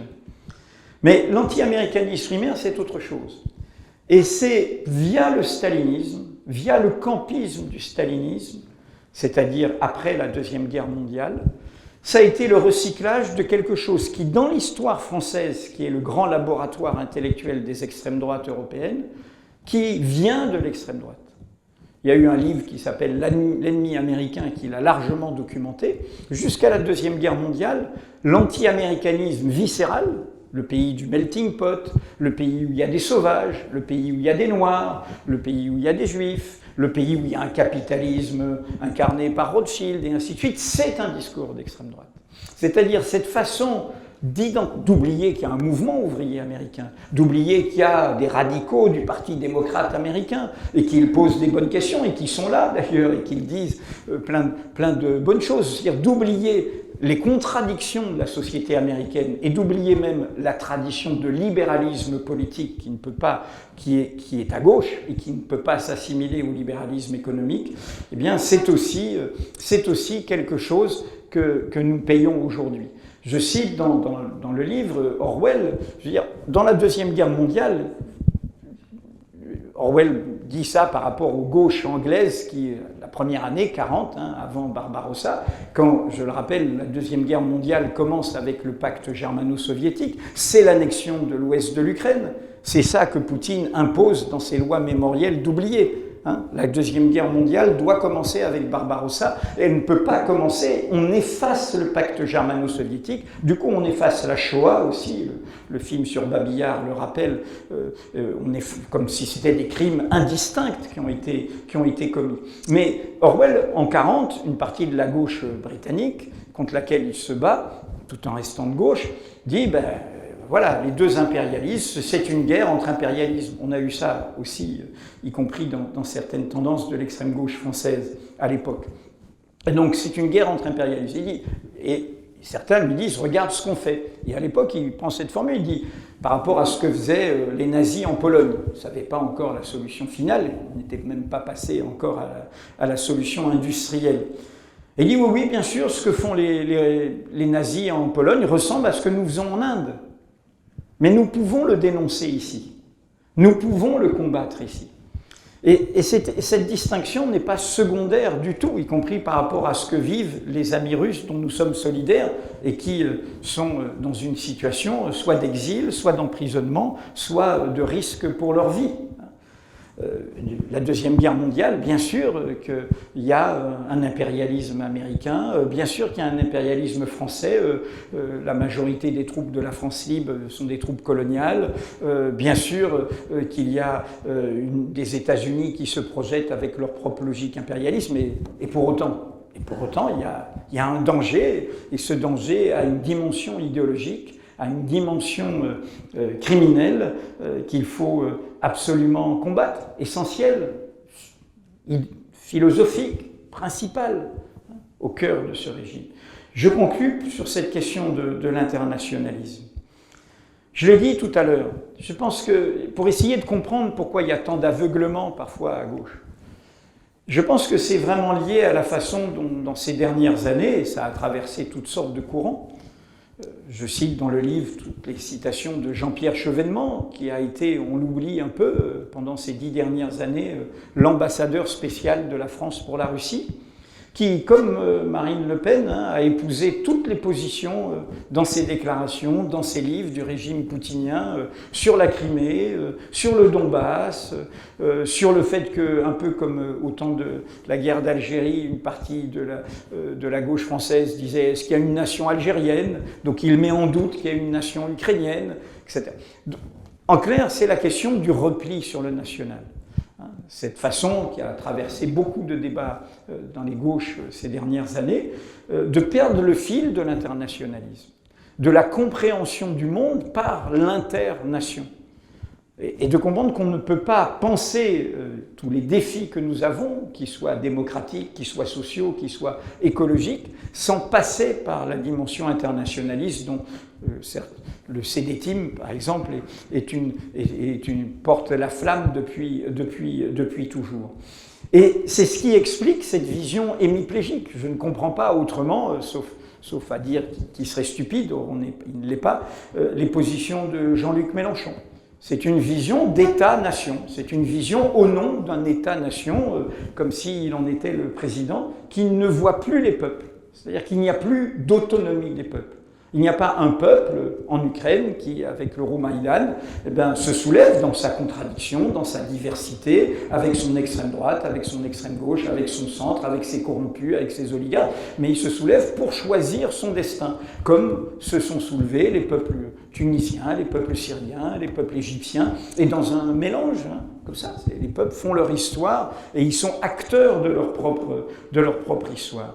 Et donc l'internationalisme, c'est ce qui permet de tenir tous les bouts. Et je pense qu'il ne faut vraiment pas perdre ce fil, se rappeler que c'est ce fil qui a permis des renaissances à gauche. Les renaissances à gauche, dont nous sommes tous peu ou prou issus, viennent de ceux qui combattaient les aventures coloniales, qui combattaient autour des questions sociales en France et qui, en même temps, quand il y a l'invasion de la Tchécoslovaquie, quand il y a la répression de la Hongrie 15 ans avant, quand il y a la Pologne, eh bien, disent non et ne s'alignent pas sur la position étatique que, par exemple, prend le régime cubain en 1968, où le régime cubain, ce qui signale le moment de la fin du souffle révolutionnaire, même si, évidemment, il y avait les prolégomènes de l'évolution du régime castriste à ce moment-là. En 1968, le régime castriste soutient l'invasion de la Tchécoslovaquie, alors que, évidemment, pour toute notre génération, il n'en était pas question. Mais quand je dis tenir tous les bouts, et c'est là où on en vient au but de guerre, au fond, dans toutes mes conférences, mes interventions, je dis, voilà, je n'oublie pas la Palestine. Aujourd'hui, nous nous soulevons contre l'annexion, contre une guerre d'annexion, au nom d'un droit international qui est violé par un membre permanent du Conseil de sécurité. Nous nous battons pour qu'il y ait une justice pénale internationale, au nom d'une CPI qui, comme vous le savez, n'a pas été reconnue par les États-Unis d'Amérique, ce qui fait qu'on a dû faire des tribunaux ad hoc sur le Rwanda, sur la Yougoslavie, pour contourner cet interdit. Eh bien, cela vaut partout. Et c'est pour ça que le but de guerre dans le soulèvement et dans la dynamique que crée interne en se battant sur le front social par rapport aux conséquences de la loi martiale, en se battant, on l'a publié récemment, sur les droits des LGBT en Ukraine. On a fait un reportage récemment à partir de gens qui combattent l'homophobie sur le front, dans le débat au sein de la société ukrainienne. C'est un moment de soulèvement qui doit permettre de réhabiliter tout cela. Et d'ailleurs, l'Ukraine a voté, aux grandes dames d'Israël, une résolution aux Nations Unies sur la question palestinienne qui était pertinente. En clair, nous devons tenir tous les bouts. Je dis ça parce que, nul hasard si je cite la Palestine. Il n'y a plus que 4 députés de gauche à la Knesset en Israël. Et ces 4 députés de gauche, je dirais que c'est une gauche valso-hollandaise. Il n'y a plus de gauche, à part Haaretz, je dirais, comme on pourrait dire, il y a Mediapart, non, je rigole. Mais voilà, mais un journal. Donc, voyez bien que ce que payent les gens de gauche en Israël, c'est d'avoir été indifférent, de ne pas avoir tenu tous les bouts, de ne pas avoir été au rendez-vous de l'autre. Et du coup, au bout d'un moment, ça gangrène et on arrive au fait que l'État qui est produit, né du crime européen, sa légitimité internationale vient de là, produit une extrême droite. L'origine ne protège de rien, totalement raciste, totalement effroyable, qui est aujourd'hui chargée de la sécurité. Je conclus par cela, c'est-à-dire cette question de comment se saisir de cet événement, pas pour le subir, mais pour au contraire réactiver un imaginaire. Nous savons bien que la guerre de Poutine crée sa prophétie autoréalisatrice. La tourelle américaine était braquée sur l'Asie, eh bien, à sa manière systématique, elle se rebraque ici et l'OTAN fait son travail, voilà, et s'implante et n'est pas pour autant la solution, mais ce n'est pas une raison pour ne pas être d'abord au rendez-vous de la solidarité. Et au rendez-vous de la solidarité la plus active, y compris pour un combat militaire, parce que je ne crois pas que ce pouvoir puisse être défait par la diplomatie. Je pense qu'il a besoin d'être défait et il y aura peut-être un moment difficile même face à nos gouvernants si l'armée ukrainienne arrive à repousser. Eh bien, il y aura le moment où beaucoup de gens vont taper sur l'Ukraine, sur son épaule et lui dire « Mais la Crimée, il serait temps de la céder, il serait temps de s'arranger sur la Crimée, hein, de discuter. » Et c'est aux Ukrainiens de décider. Bref, voilà, ce que je voudrais dire en dernier mot, c'est que quand je dis réhabiliter un imaginaire, je pense que ça oblige aussi, ici même, à réhabiliter l'imaginaire concret du fait que la question coloniale n'est pas derrière nous. C'est un impérialisme colonial. Et donc tous ceux qui, ici, dans le débat français, diabolisent ceux qui combattent sur ce front, qui ne sont pas justement des séparatistes, qui ne sont pas des minorités à diaboliser, qui posent au contraire les bonnes questions. Et donc je crois que pour les gauches, si tant est qu'elles se réveillent, être au rendez-vous de la cause ukrainienne aujourd'hui, c'est être au rendez-vous de l'essentiel et de l'imaginaire qui aujourd'hui doit être refondé, à l'image de ce que disait Édouard Glissant, « Agis en ton lieu, mais pense avec le monde ». Merci.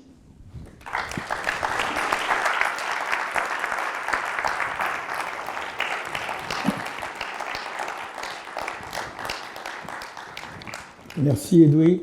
Je voudrais rappeler que le réseau européen de solidarité Ukraine et sa branche française, n'est pas évidemment la seule organisation qui agit en solidarité avec les Ukrainiens aujourd'hui en France. Il y en a d'autres. Par exemple, le collectif de solidarité Ukraine, où on retrouve la Ligue des droits de l'homme, le comité français contre la faim et pour le développement, le comité catholique contre la faim et pour le développement Terre solidaire et d'autres ONG.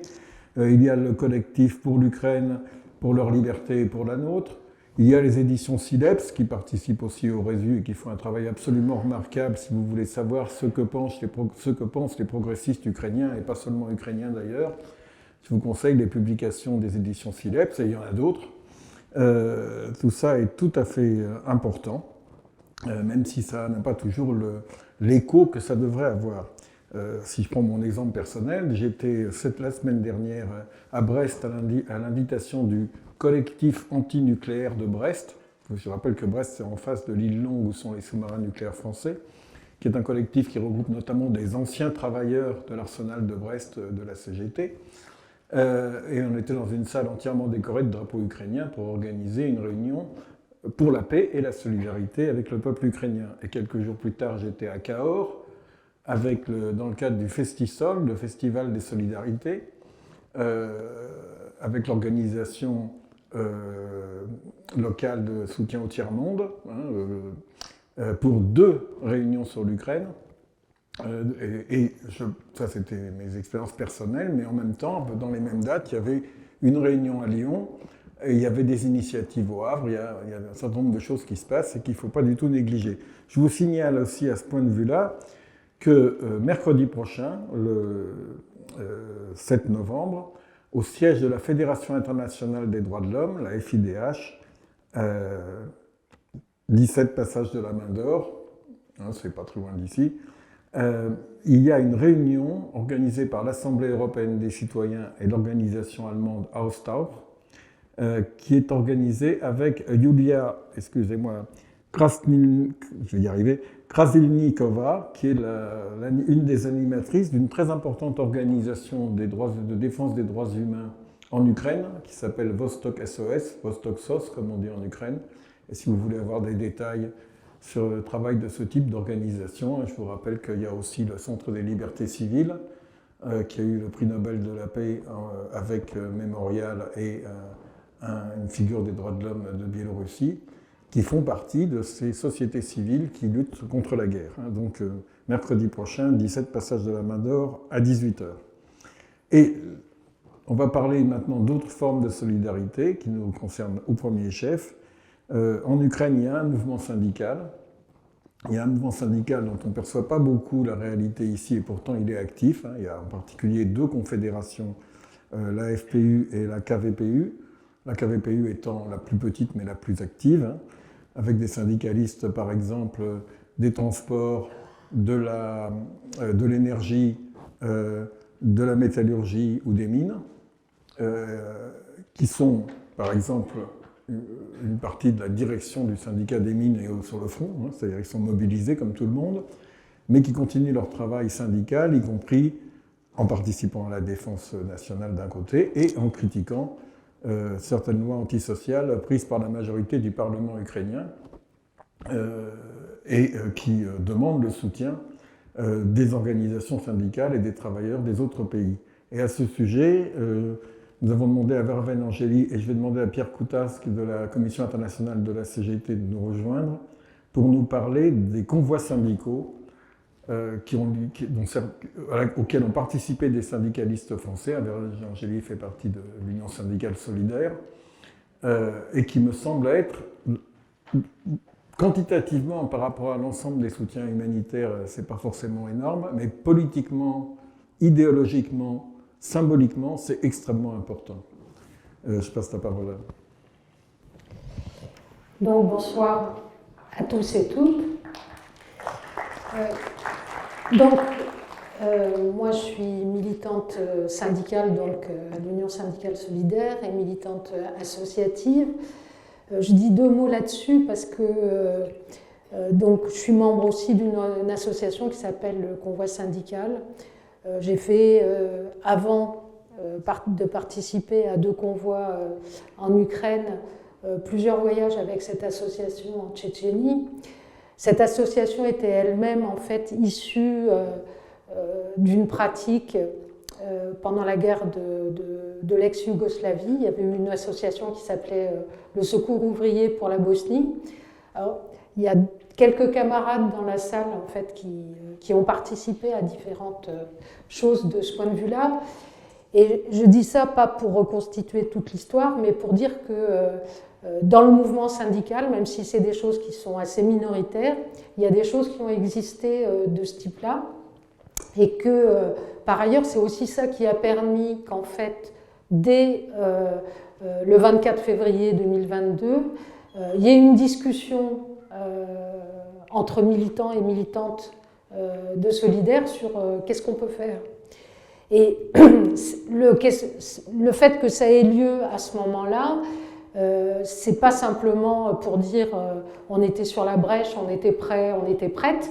C'est aussi parce que c'est quelque chose qui permet d'éviter la sidération, pas simplement le fait qu'on s'y attendait pas, etc., mais que c'est quelque chose qui nous est tombé dessus et qui était, dont on percevait que les conséquences allaient être extrêmement importantes. Et cette tradition-là, même si elle était petite, c'est quelque chose qui nous a permis tout de suite de discuter de ça. On n'a pas discuté simplement entre nous, on a aussi, parce qu'on avait des contacts préexistants, on va dire, avec des camarades de la CGT en responsabilité sur les questions internationales, on a aussi discuté avec notamment Pierre, qui est ici présent, ce qui fait qu'il y a eu le souci de prendre des initiatives précises sous la forme de convoi. Alors, l'idée de départ, c'est donc d'agir en tant que militant et militante du mouvement syndical, parce qu'il y a un mouvement syndical qui existe en Ukraine. C'est d'agir, ce qui ne veut pas dire qu'il n'y a pas d'analyse, qu'il n'y a pas de réflexion sur les questions de fond qui ont été abordées là. Je veux dire, y compris, je renvoie au fait que les éditions Sileps publient une revue de Solidaires qui s'appelle Les Utopiques, qui vient de sortir notamment sur les questions guerre, impérialisme, etc., où il y a des réflexions sur ces enjeux.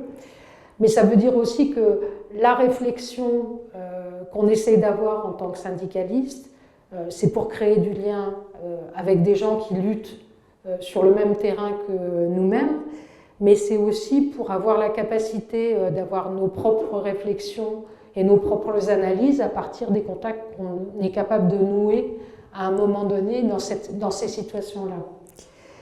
Et par rapport à ce qu'évoquait Edoui tout de suite sur la question de l'indifférence, je pense qu'on a été nous-mêmes extrêmement préoccupé et sensible, et je pense que c'est vrai de l'Ukraine, mais c'est vrai d'autres situations. Et c'est ça qui nous fait échapper à un positionnement campiste ou à un positionnement tout simplement attentiste. C'est le fait que quand il y a un mouvement social dans un pays, et des luttes ouvrières, c'est d'abord ça qu'on regarde et c'est d'abord avec ça qu'on essaye de travailler et de militer. Donc, on a travaillé sous 2 angles de notre côté. En France, donc, avec les discussions avec la CGT, et je pense que Pierre en parlera de façon plus détaillée tout à l'heure, on a travaillé dans le cadre d'une intersyndicale où tous les syndicats français, en fait, font partie de ça. Je le signale parce que alors, c'est pas la gauche, bon, mais c'est le mouvement syndical, et tout le monde est là, et c'est en France, ça veut dire que c'est pas nécessairement cette situation-là à laquelle on assiste dans beaucoup de pays, et y compris dans le cadre des contacts internationaux sur lesquels je dirai 2 mots tout à l'heure qu'on a nous. Il y a aussi beaucoup de camarades qui expliquent à quel point c'est important aussi de montrer qu'en France, il y a toutes les organisations syndicales qui essayent d'agir ensemble là-dessus. Donc, cette intersyndicale, elle travaille à réunir des fonds et acheter du matériel en solidarité avec l'Ukraine. Elle a réuni à ce jour 300 000 €, si je ne me trompe, pour la FPU et la KVPU, dont il a été question tout de suite. Et comme première action concrète, donc j'ai participé avec d'autres camarades de la CGT à amener 2 véhicules Renault Trafic, en fait, au mois de fin juin, début juillet, en Ukraine, un pour la KVPU et un pour la SPU, qui sont des véhicules qui servent de façon, alors je ne sais pas si c'est quasi quotidiennement, mais c'est de cet ordre-là, pour acheminer du matériel de solidarité, en fait, pour les réfugiés à l'intérieur de l'Ukraine. Donc, c'est des choses qui ont une utilité immédiate. Et c'est un très gros travail des organisations syndicales, cette solidarité avec les réfugiés internes. La deuxième manière dont on a travaillé, nous, en tant qu'Union syndicale solidaire, c'est dans le cadre du réseau syndical international de solidarité et de lutte, qui est le réseau syndical auquel nous, on appartient, parce qu'on ne fait pas partie des grandes organisations syndicales internationales officielles, je dirais. On a travaillé à mettre en place des convois de solidarité. Il y a un premier convoi qui a été effectué fin avril, début mai, avec un 1er mai à Lviv, qui a permis, en fait, pour ce qui était de notre part, les premiers contacts physiques avec des militants et des militantes syndicales en Ukraine. J'insiste sur cet aspect-là des choses parce que, y compris ce qui nous a été signifié de façon forte, c'est que l'attente matérielle, l'aide matérielle, c'est des choses importantes, etc. Mais le fait de rencontrer les gens, de discuter avec eux et elles, etc., ça fait partie des choses qui sont vécues comme quelque chose de très important. Donc, des militants syndicaux, notamment des militants dans les transports, des cheminots, et des militants du syndicat des mineurs. Les camarades qui étaient présents, moi je n'y étais pas, ont y compris rencontré des militants du mouvement social, des militantes féministes, et je confirme y compris le vécu qu'ont eu nos camarades du fait que le mouvement social ukrainien, c'était quelque chose d'extrêmement divers, y compris avec des préoccupations qui sont aussi très fortement en lien avec celles qui peuvent exister dans nos propres organisations, dans nos propres mouvements sociaux ici.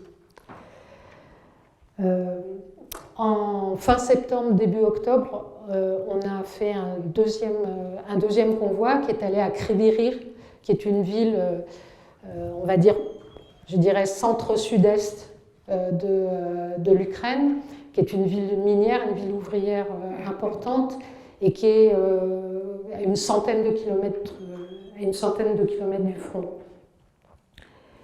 On a emmené à ce moment-là 40 000 euros, alors pas simplement solidaires, mais la délégation internationale, parce que c'est 2 délégations qu'on a fait donc à Lviv en avril et en septembre à Kryvyr, c'était des délégations internationales dans lesquelles il y avait des camarades italiens, des camarades brésiliens, des camarades polonais. J'insiste sur les Polonais, même si c'est une petite organisation, mais qui était absolument décisif parce qu'ils vont sans arrêt en Ukraine, en fait, et qu'ils ont assuré une base logistique absolument décisive pour permettre la totalité de ces choses-là, y compris avec des liens, je ne sais plus qui parlait tout à l'heure de tradition syndicale, etc., ou de tradition militante, mais le camion qui est allé à Kryvyr, c'est un camion qui était conduit par un ancien militant de Solidarność des années 80. Je veux dire, il y a aussi ces traditions-là, il n'y a pas que chez nous qu'il y a des choses qui se passent éventuellement d'une génération à l'autre, mais il y a aussi ce genre de choses qui se fait. Donc, j'ai dit des camarades italiens, brésiliens, polonais, de l'État espagnol.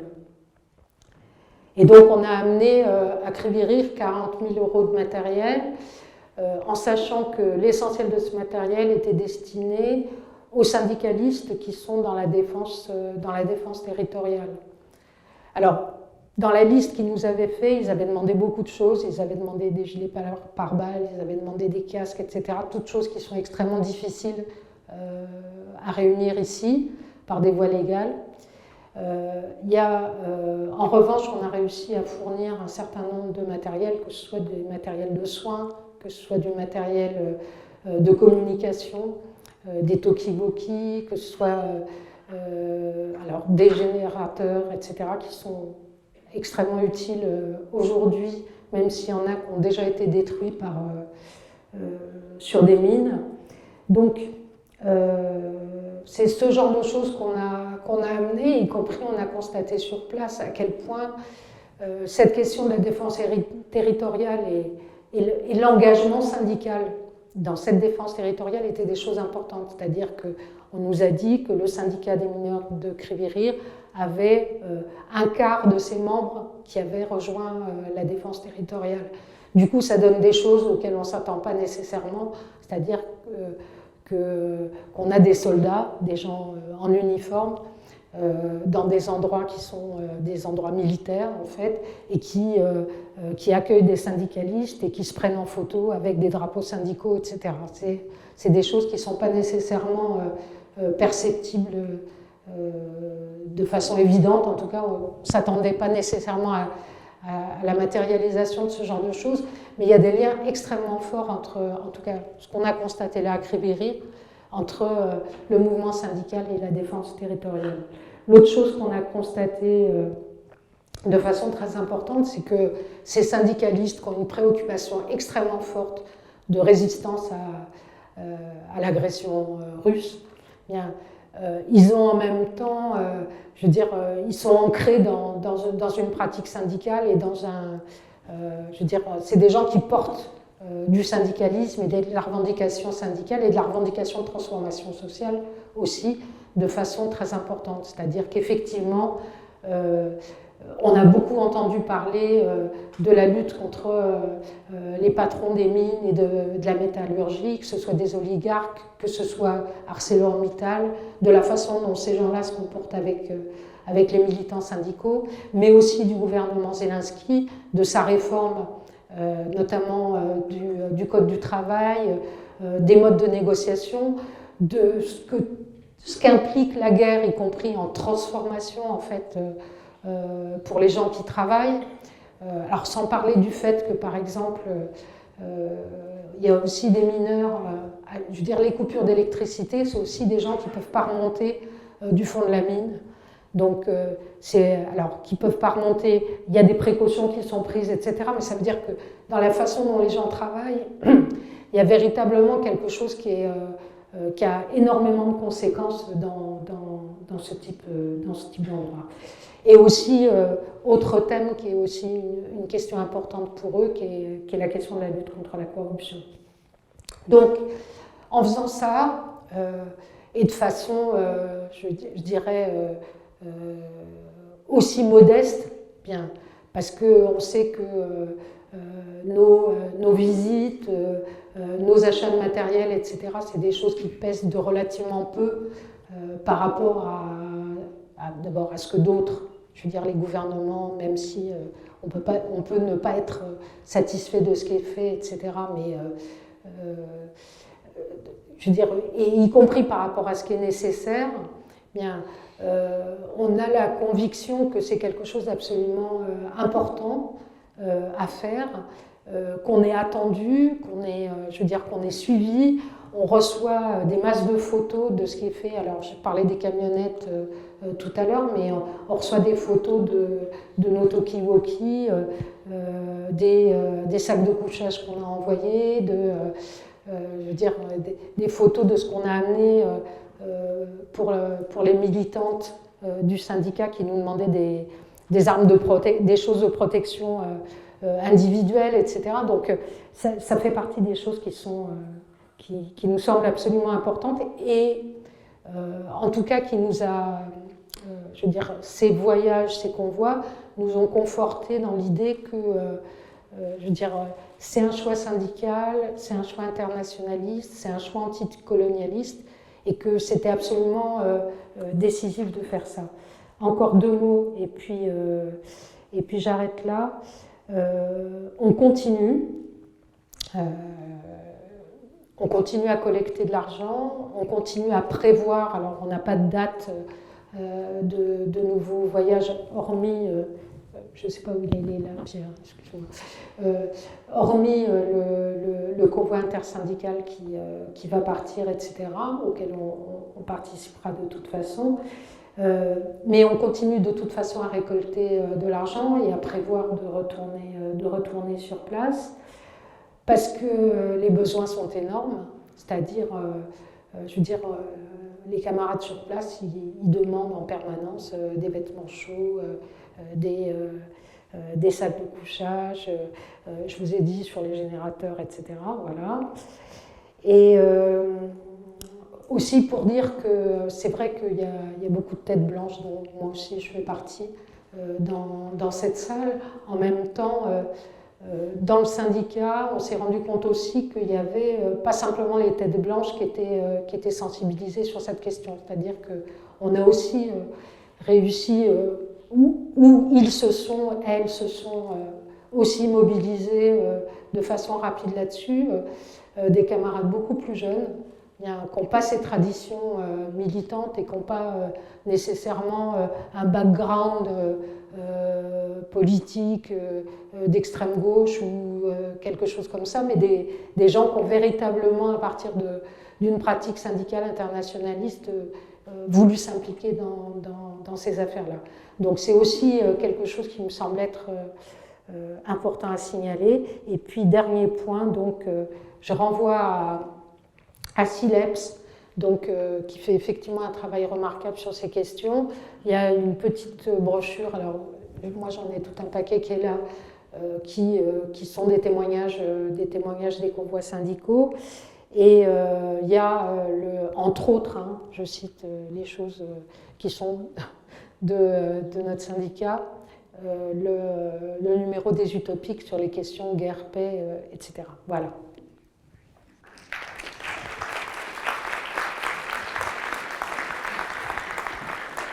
Oui, merci.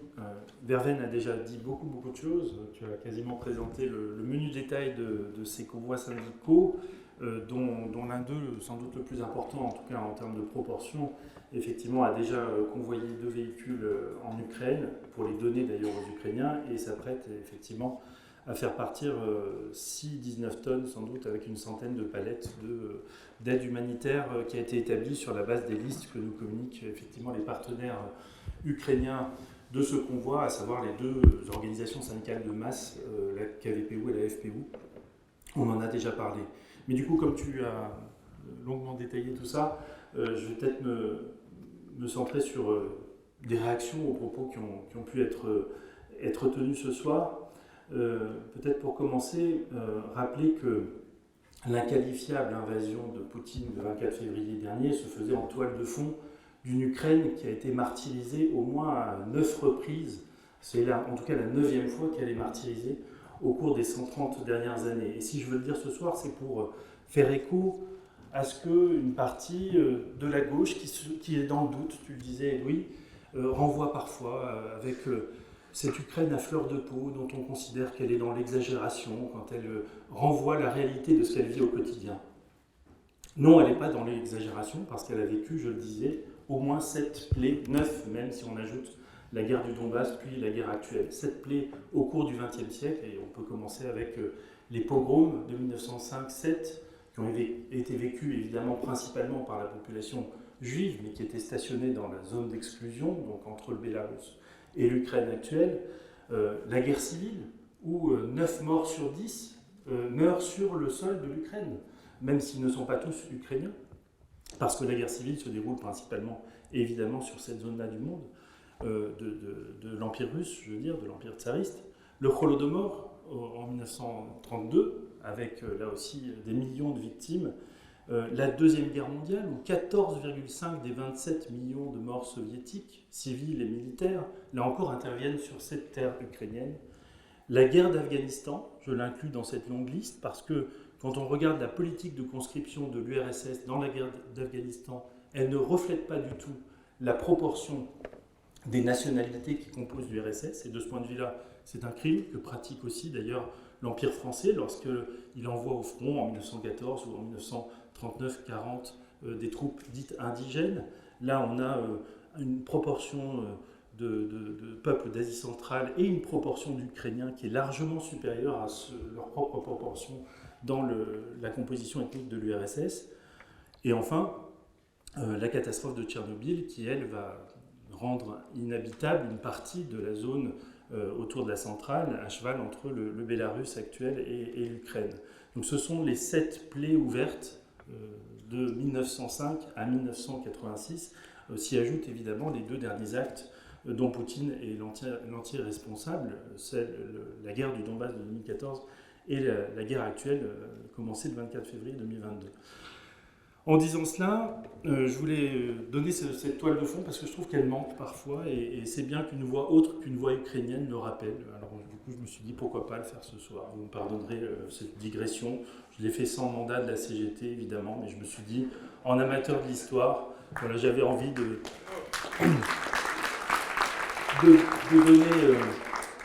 donner cette vision-là des choses. Mais je ne parle pas tout à fait sans mandat de la CGT quand même. Sur cette partie historique, certes, oui, mais je veux dire ici que la CGT appelle à la manifestation de samedi prochain et que la CGT a tout de suite pris des positions très claires. Je parle bien de la CGT avalisée, confédérale, voilà, de l'appareil confédéral. Il y a eu, dès le surlendemain, je crois, de la guerre, une déclaration intersyndicale qui appelle un chat, c'est-à-dire Poutine l'agresseur. Et il y a eu très vite une démarche que la CGT a adoptée en pleine conscience, j'ai envie de dire, de construire une solidarité intersyndicale avec l'Ukraine. Et je reviens sur une partie de ce que tu as exposé, Verveine. Effectivement, c'est assez remarquable de voir que l'ensemble des organisations syndicales sur 2 sujets, et seulement sur 2 sujets, travaillent ensemble. Ce n'est pas la réforme des retraites à venir, malheureusement, pas encore peut-être. C'est la question iranienne et la question de l'Ukraine. Donc moi je trouve qu'il faut le mettre au crédit de cette capacité du syndicalisme à voir un certain nombre de choses. Et je ne partage pas ton pessimisme.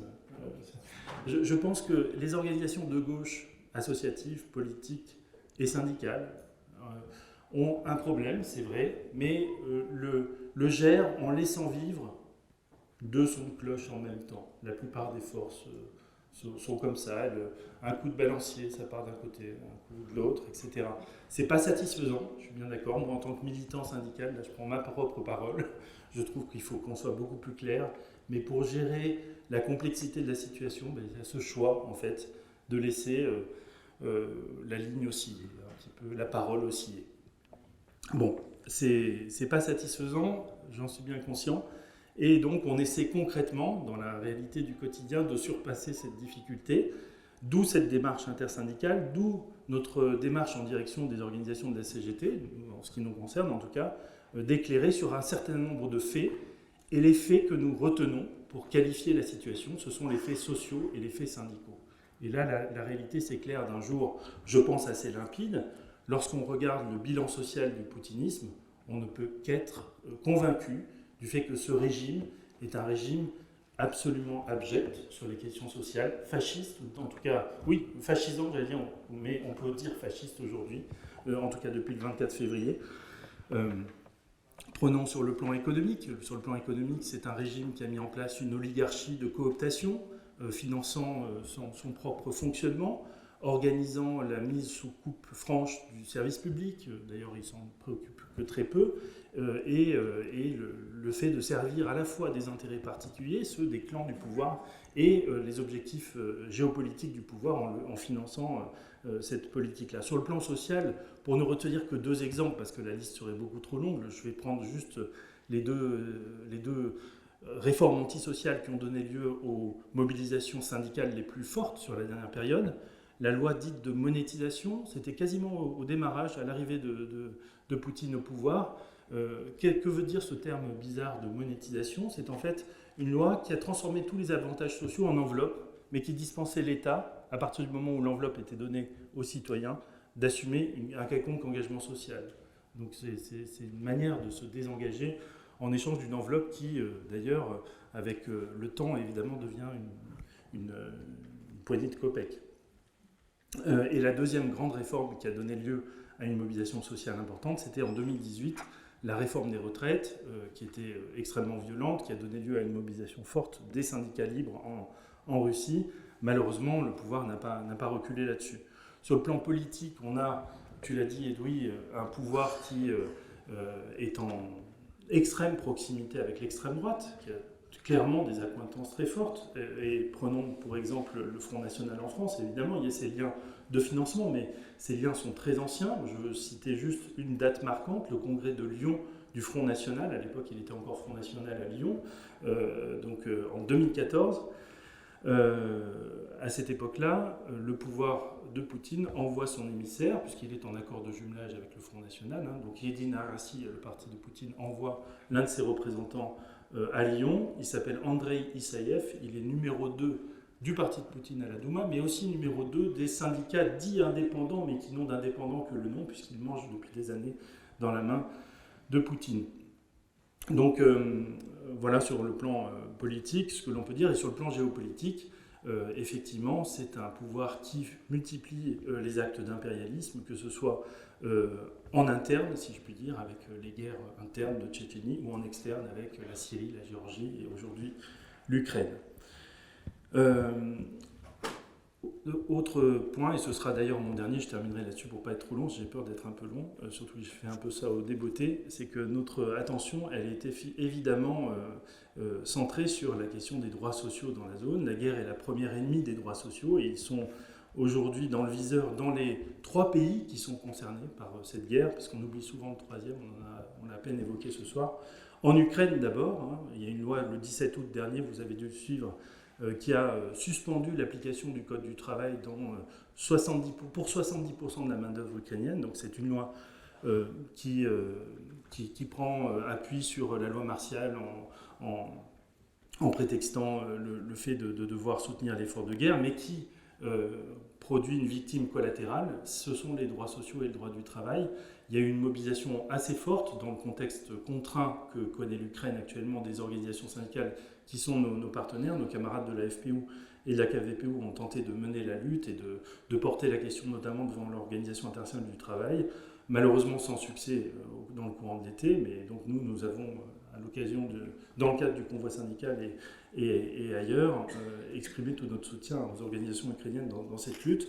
En Russie, il est inutile, là aussi, là surtout, j'ai envie de dire, dégrainer la liste longue des mesures antisociales qui sont prises depuis le 24 février, à commencer par d'ailleurs la criminalisation du sentiment pacifiste, qui a été aussi qu'ont tenté d'exprimer les organisations syndicales réellement indépendantes du pays. Je pense à la Confédération du travail de Russie, la KTR, et qui, du coup, depuis cette loi, risque une interdiction si elle répète le sentiment pacifiste qu'elle a pu courageusement exprimer à l'écrit le 25 février, le lendemain de l'invasion. Mais ces mesures antisociales, elles s'égrènent malheureusement comme des perles. On pourrait citer la mobilisation de l'industrie de guerre, le dépassement des horaires autorisés, le fait que les salaires sont à peine versés en ce moment, le fait que l'État a mis en place ce qu'on pourrait appeler des Strafni Bataillons. Vous savez, ce sont ces bataillons de prisonniers politiques ou de droit commun qui, en 1940, étaient envoyés au front dans les premiers rangs des appelés. Là aussi, le pouvoir butant sur la mobilisation qu'il a tenté en septembre dernier, a autorisé l'enrôlement dit volontaire. En fait, on pense bien évidemment que dans les prisons russes, il n'y a pas toujours le loisir de refuser. Et donc, des centaines de détenus partent aujourd'hui pour le front dans ces bataillons très particuliers. Et puis je vais terminer sur les droits sociaux au Bélarus, parce que c'est l'oublié de l'histoire, le Bélarus, bien malheureusement. Au Bélarus, il y a une organisation libre qui s'appelle la VKDP, la Confédération des syndicats démocratiques du Bélarus, et qui, en fait, depuis le jour même de la guerre, a exprimé des sentiments extrêmement pacifistes, extrêmement affirmés, de soutien à l'Ukraine aussi, parce que je pense qu'ils sont très conscients de vivre un destin commun.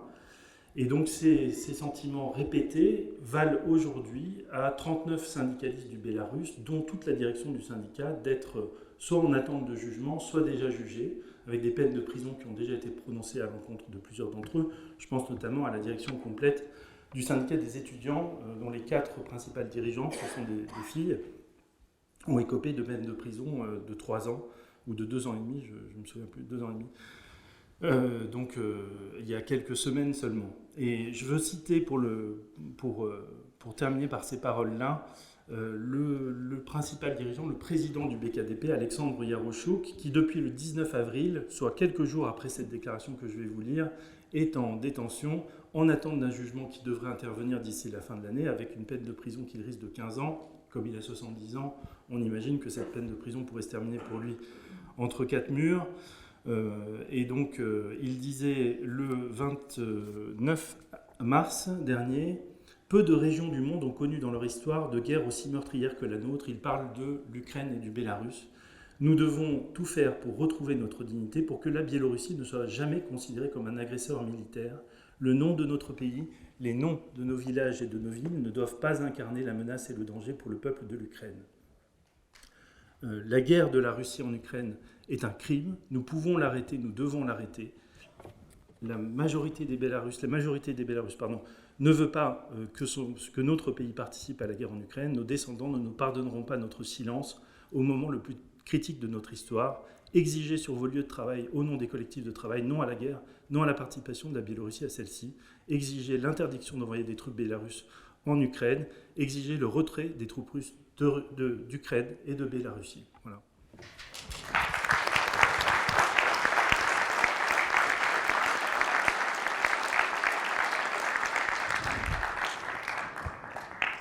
Merci. Je voudrais vous signaler un paradoxe qui nous renvoie aussi, même si on n'est pas très très nombreux et si on n'est pas très très jeune en moyenne dans cette salle, nous renvoie à nos propres responsabilités.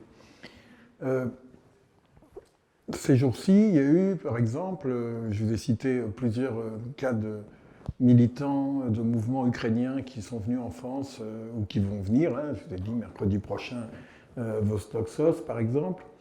Il y a quelques jours, il y avait une délégation de plusieurs mouvements écologistes ukrainiens en France, notamment le réseau qui s'appelle Éco-Action, et dont une députée de la Rada de l'Assemblée nationale ukrainienne. Une députée de la majorité présidentielle, je précise. Alors, la majorité présidentielle ukrainienne, c'est à peu près aussi consistant politiquement que La République En Marche en 2017, c'est-à-dire c'est le parti du président, mais il y a à peu près n'importe quoi dedans. C'est un peu élu dans les mêmes circonstances, quelque part. En tout cas, celle-là, elle a une vraie sensibilité écologique qu'elle a démontrée dans des combats concrets sur les ravages, pas seulement les ravages de la guerre, c'est aussi les ravages de certaines politiques par rapport à la situation environnementale en Ukraine. Elle a été reçue par la Commission des Affaires étrangères de l'Assemblée nationale, enfin la délégation a été reçue par la Commission des Affaires étrangères de l'Assemblée nationale et par la Commission du développement durable. Et à cette occasion, le groupe parlementaire La France Insoumise a reçu la délégation écologiste et en a fait publiquement état, ce qui est très bien. On voit très bien pourquoi le groupe parlementaire de La France Insoumise, depuis 9 mois, n'a pas encore trouvé le moyen d'avoir un seul contact avec la gauche ukrainienne, mais ils ont reçu les écolos. Très très bien. D'ailleurs, le groupe Vert, par contre, qui a réussi à avoir quelques vagues contacts avec la gauche ukrainienne, n'a pas reçu les écolos ukrainiens. Alors, allez pas chercher là-dedans des grands calculs et des choses comme ça. C'est n'importe quoi, mais c'est malheureusement un peu l'état de la gauche. Alors, ils se sont réveillés après coup, les écolos, en disant « Mon Dieu, les écolos, il faudrait peut-être qu'on les voie, enfin, etc. » N'importe quoi. Alors, prenons la chose positivement. Il y a enfin des gens qui, dans la gauche française, parce que c'est de la gauche qu'on parle, bien entendu, il n'y a pas que la gauche dans cette histoire, mais ici, nous sommes dans une assemblée de gauche. Dans la gauche française, il y a des gens qui se réveillent et qui se disent il y a peut-être des choses à faire par rapport à l'Ukraine, autrement que éviter le problème ou faire des grandes déclarations creuses. Il y a encore beaucoup de gens qui évitent le problème ou qui ont des grandes déclarations creuses. Mais il y en a qui commencent à se remuer, j'espère qu'ils vont se remuer plus. Nous faisons circuler en ce moment un appel signé par des personnalités demandant le retrait des troupes de Poutine de toute l'Ukraine et expliquant que si on veut avoir une paix juste et durable et si on veut avoir n'importe quelle négociation, il n'y a de négociations pouvant aboutir à une paix juste et durable que si cette condition-là, le retrait des troupes d'agression du territoire agressé, est mis comme principe de base. Cette déclaration, ces jours-ci, ces heures-ci, vient d'être signée par un certain nombre de députés, y compris des députés significatifs, de groupes de gauche en France. J'espère qu'il y en aura plus dans les heures qui viennent. Je signale que, comme pour la manifestation de samedi prochain, la gauche politique est très en retard sur les syndicats, puisque Philippe Martinez, par exemple, a signé la dite déclaration et que la CGT, la FSU et Solidaire appellent à la manifestation de samedi. Alors, si vous voulez faire honte à ceux que vous connaissez dans les partis que je viens de citer, je rajouterai le Parti Socialiste et le Parti Communiste, non, vous faites les gars, vous faites quoi? Alors, c'est pas du tout négligeable, parce qu'il existe dans une grande diversité, c'est pas quelque chose de monolithique, de puissant, d'énorme et tout, mais il existe des mouvements progressistes importants en Ukraine, importants et actifs, qui sont, comme ça a été décrit, dans la défense nationale, parce que tout le monde est dans la défense nationale, mais qui ont leur autonomie, qui mènent leur combat pour les droits, pour l'écologie, pour le droit social, etc. Et puis il existe une droite, qui d'ailleurs est largement présentée dans le gouvernement ukrainien. Enfin, le gouvernement ukrainien et aussi le gouvernement de la défense nationale. Pour le moment, ce n'est pas le sujet de ce point de vue-là, mais enfin, c'est quand même une majorité parlementaire de droite, donc on peut qualifier, sans l'insulter, je pense, de droite libérale, et puis une extrême droite qui n'est pas aussi importante qu'on vient de le dire, mais qui existe. Quand les gauches françaises prennent des positions ambiguës ou font des déclarations stupides, c'est immédiatement relayé, je dis bien immédiatement, par les médias russes.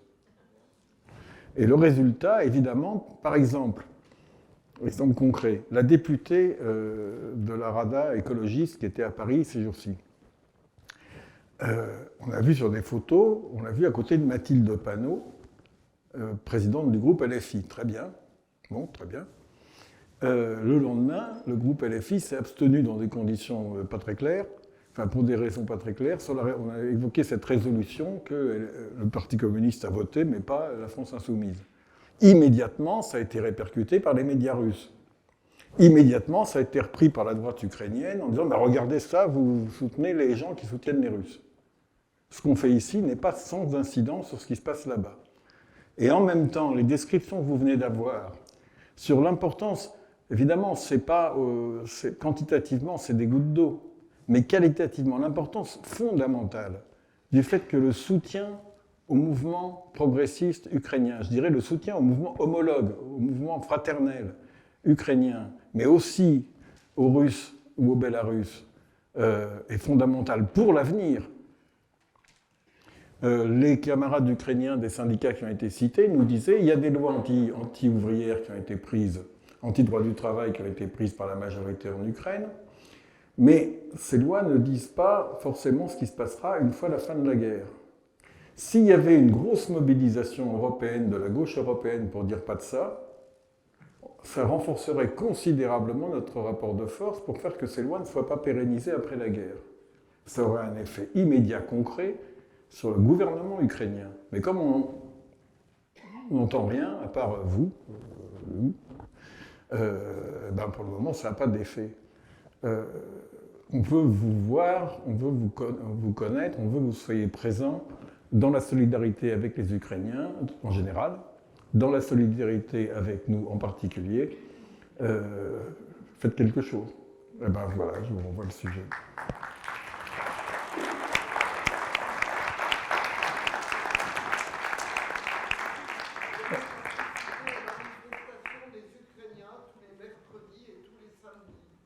Absolument. Il faudrait que la gauche soit présente et parle avec les Ukrainiens de France qui sont là.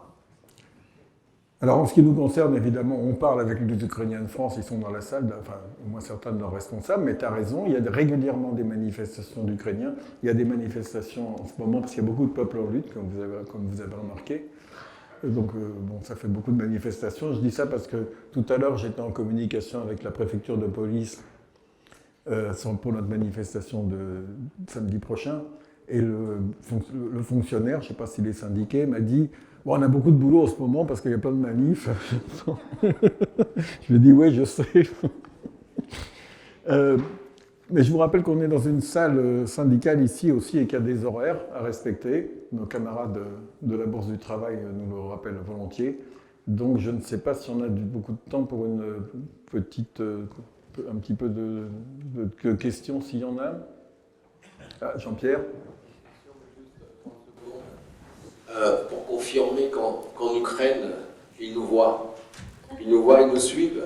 Et c'est très important pour eux, c'est un grand soutien moral. Il y a le front, nos frères et nos sœurs sont en première ligne. Il y a toute l'intendance, la deuxième ligne. Je nous appelle la troisième ligne, la communication. Et régulièrement, encore avant-hier, deux amis maintenant sont arrivés de Kherson. À Kherson, ils ont montré ce que nous faisions, des personnes, des hommes et des femmes surtout. Quand ils nous ont vus, ils en ont pleuré. Ils ont pleuré de notre soutien.